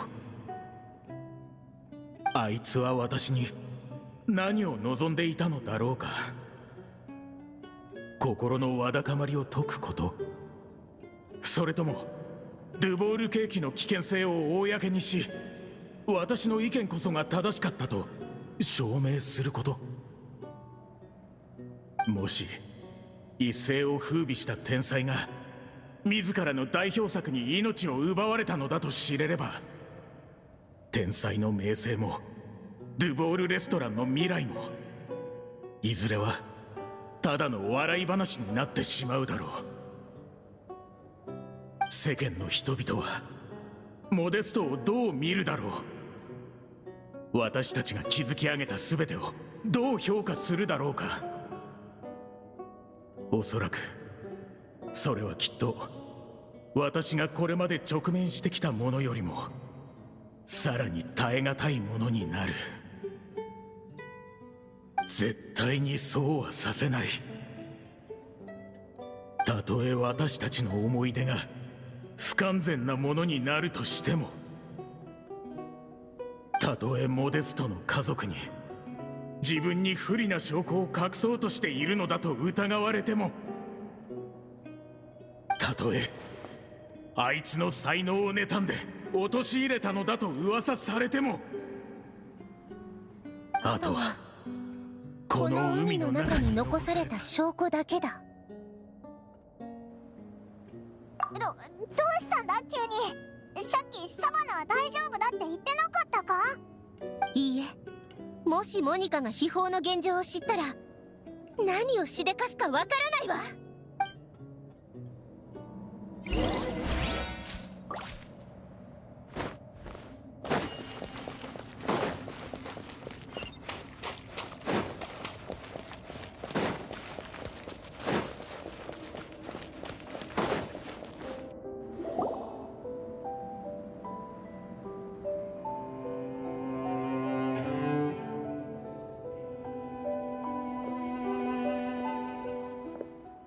レムリアの秘宝、ついに見つけたサベリ、どれだけ計算してもモデストの子供に手記の残りが渡っていたなんて想像もしなかったでしょうね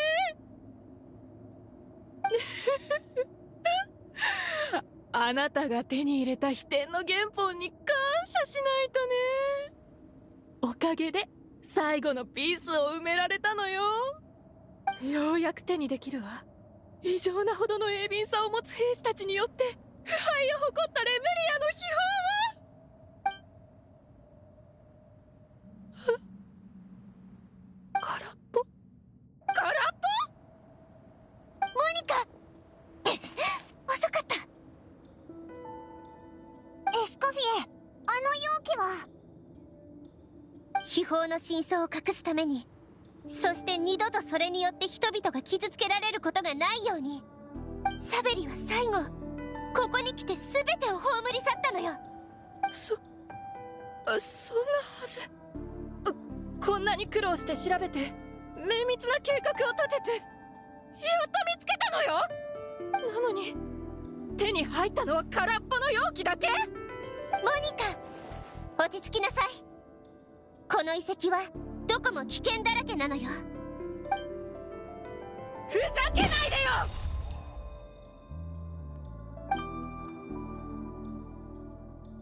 真の偉大なり蛮族滅びよ。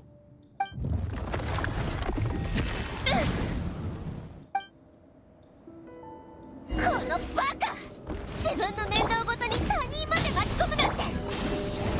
仕方がない。まずこの石像たちを片付けましょう。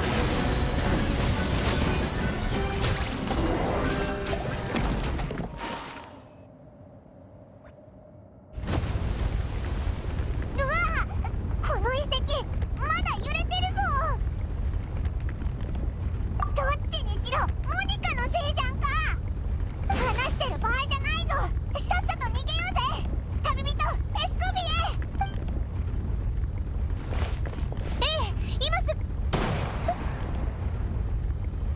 逃げられるなんて思わないことねこんなに辛い思いをしたんだから、あなたたちも苦しんで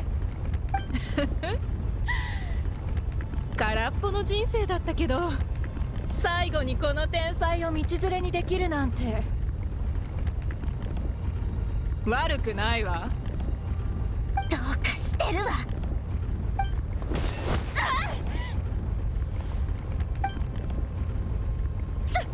サバナ、あなたいつから起きてたの？盆栽の私も一つくらいは成し遂げられたみたいね。旅人。ええ。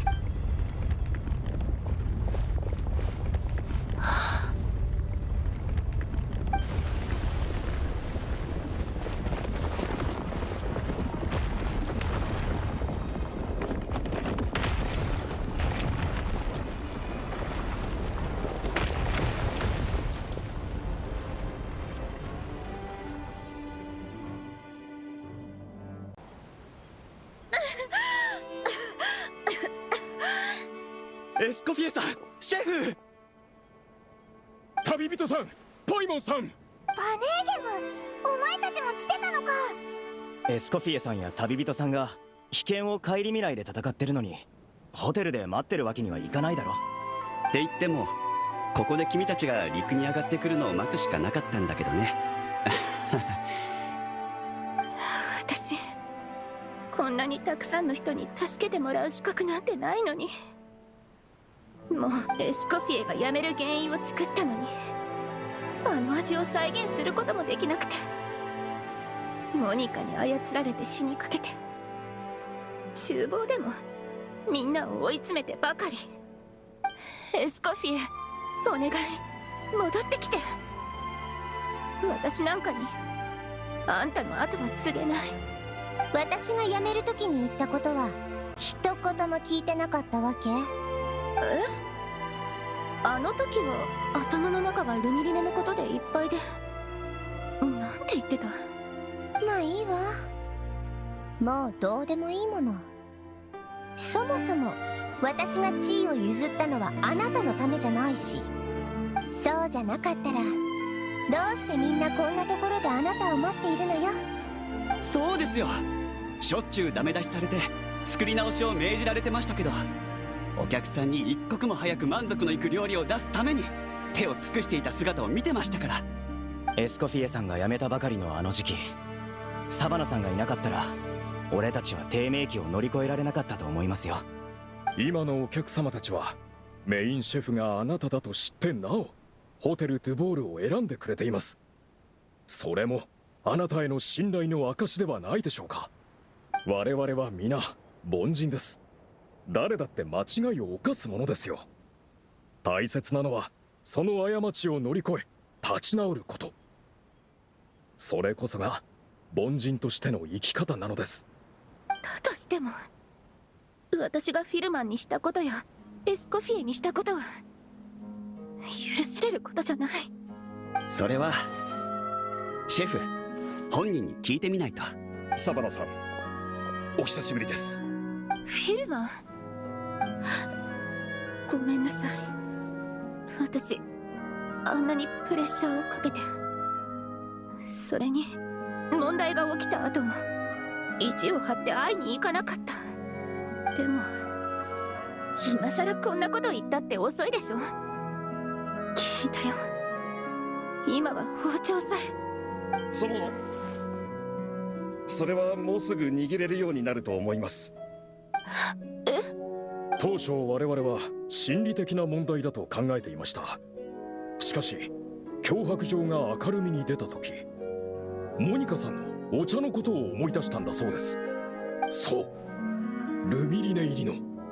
あ、ルミリネって人の神経を乱すんだったよな。その通りです。大量に摂取すると神経や知覚に影響を及ぼしますが、適切な容量と時間をきちんと計算すればその影響をある程度コントロールすることも可能です。例えば人の性格を大きく変化させることもできます。感情を不安定にさせたり、苛立ちを増幅させたり。道理でね。フィルマンはそんな弱気な性格じゃなかったのにって思ってたのよ。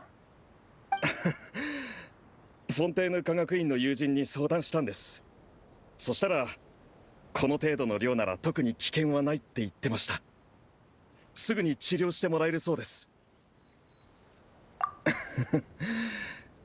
心に希望が灯ったからかもしれませんね。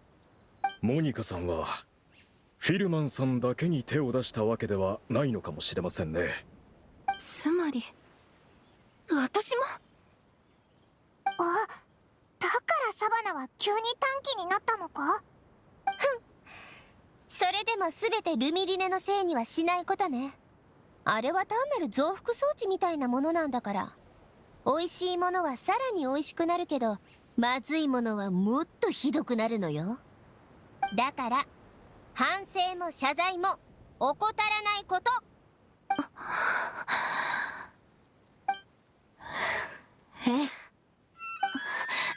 一つだけ聞かせて。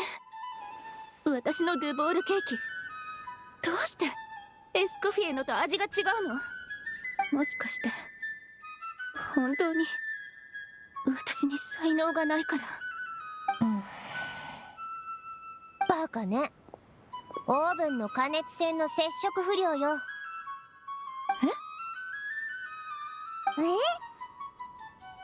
料理対決の時からおかしいとは思ってたけど、後で調べたら案の定設備に問題があったわ。実際の温度が設定温度より 0.5 度も低かったのよ。しかも店のオーブンは全てそうなってた。発見した時は分からなかったけど、今思えばモニカの仕業なんでしょうね。もし対決の日に私たちのケーキがちゃんと出せてたら、あなたと同じ問題があることに気づけたでしょうけど、モニカにめちゃくちゃにされてしまったから。そんな。同じ問題でもエスコフィエは原因を見つけられるのに、私は見つけられない。これが天才と凡人の違いか。はっ、悲劇のヒロインを演じるのはやめなさい。そもそもこのレシピを改良したのは誰だと思ってるの？この料理を完成させるために私が3年間どれだけ苦労したか知ってる？私の方が理解してるのは当たり前でしょ。あなたがシェフを引き継いでどれくらい？半年も経ってないわよね。たった数百回の失敗を才能がないからって理由で片付けるつもり？納得のいくレシピが作れるまでどれだけ失敗してどれだけの時間を費やしてきたことか。天才でも凡人でもモデストでもサベリでも誰だって間違いは犯すわ。でも失敗した原因を分析も改善もしないで独りよがりに悩む人ほど愚かなものはない。私があの時教えたこと、まさか全部忘れたわけじゃないでしょ。少なくとも私はホテル・ドゥボールをこんな人間に渡した覚えはないわ。私覚えてる。もう二度と忘れないから。シェフ。どうやらホテル・ドゥボールのメインシェフを交代させる必要はなさそうですね。はあ、こんなに丸く収まったのは久しぶりだぞ。みんな嬉しそうでよかったぜ。ふん、少しはやる気が出てきたみたいね。エスコフィエの、いやみんなのおかげでね。わだかまりが解けたみたいだな。よし、元気になってくれたことだし、この間の対決のこと清算させてもらうわよ。もう一度戦いましょう、今すぐに。私そのあの時はサバナシェフも半ば脅迫されてのことですし。そうですね。やっと落ち着かれたところですし、皆さんも危機を脱したばかりではありませんか。再戦を今すぐというのは本気ですか？そんなの言い訳にならないわ。そんな些細なこと料理人の対決に影響させない。もう鍋やヘラは持てるんでしょ。ならさっさと再戦なさい、直ちによ。おい、勝ち負けなんか気にしないって言ってたのどこのドイツだよ。第2回料理対決開始。今度こそ正々堂々勝負よ。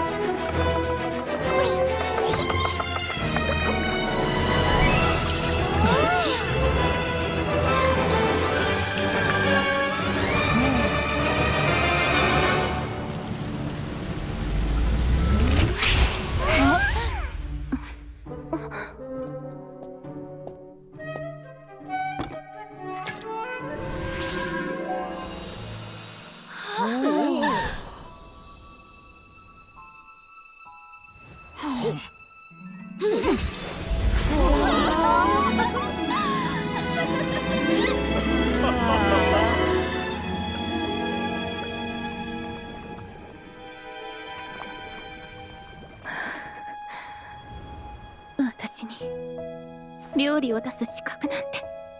こら、弱音吐かないの。完成はしてるんでしょ。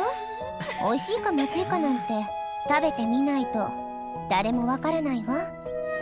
失敗を恐れてちゃ成功の味はわからないわよ。私、つまり失敗を味わってみるんだ。成功するまで何度でも。まったく簡単に言ってくれるよ。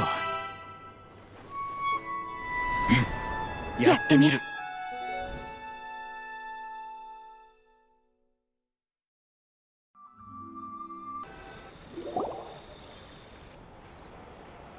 予想通りエストフィエの圧勝だな。当然の結果よ。取り立てて言うほどのことじゃないわ。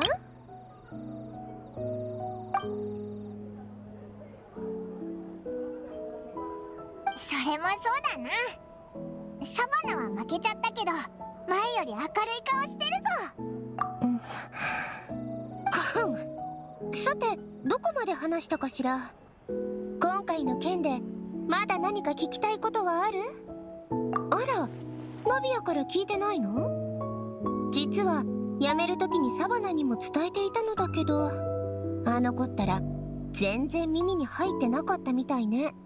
実は私がホテル・ドゥボールを辞めた理由は2つあって、1つはルミリネの問題、そしてもう1つはホテルが私なしでも成長を続けられると思ったからなのよ。私、ホテル・ドゥボールを離れて新たな可能性を探しに行きたかったの。新たな可能性？ええ。この間リーユへから来た同業者と知り合ってね、素晴らしい可能性を感じたの。それに当時のモデストやサベリたちが持っていた冒険で新しいものを切り開いていく精神も、スライムの粘液にトカゲの尻尾、今は食材として考えられていないものの中にもたくさんの可能性が秘められているわ。例えば今回海底で見つけたロマリタイムフラワーだってそうよ。さっきの対決で使ったのだけど気づいたかしら？全然気づかなかったぞ。料理はね、過去のレシピを紐解いてどうやって美味しいものが生まれたのか、どんな成分が決め手なのかを研究する科学よ。でも未来に目を向ければ伝統に縛られる必要なんてないわ。もっともっといろんな可能性を探るべきだと思うの。なんかお前の料理を食べるのがちょっと怖くなってきたぞ。心配しないで。モデストの時代じゃあるまいし、有害物質が含まれているかどうかは徹底的に調べるわ。これミニドゥボールケーキ改良版のレシピよ。あなたたちの旅に合わせて少し調整しておいたから、しっかり感想を聞かせてちょうだいね。ありがとうな。それでまたいつかホテル・ドゥボールには戻るのか？もちろんよ。バネーゲムさんとも約束してるし、たまには戻ってきてホテル・ドゥボールの料理の質が大きく落ちないようにチェックするつもりよ。でもやっぱりちょっと残念だぞ。結局レムリアの秘宝も見れなかったし、最初のドゥボールケーキがあまりにもすごそうに伝えられたから、モニカも期待を勝手に膨らませて幻想から抜け出せなくなったのかな。モデストの手記を探し回ったりホテル・ドゥボールに潜入したりして、でも最後は全部水の泡だなんて。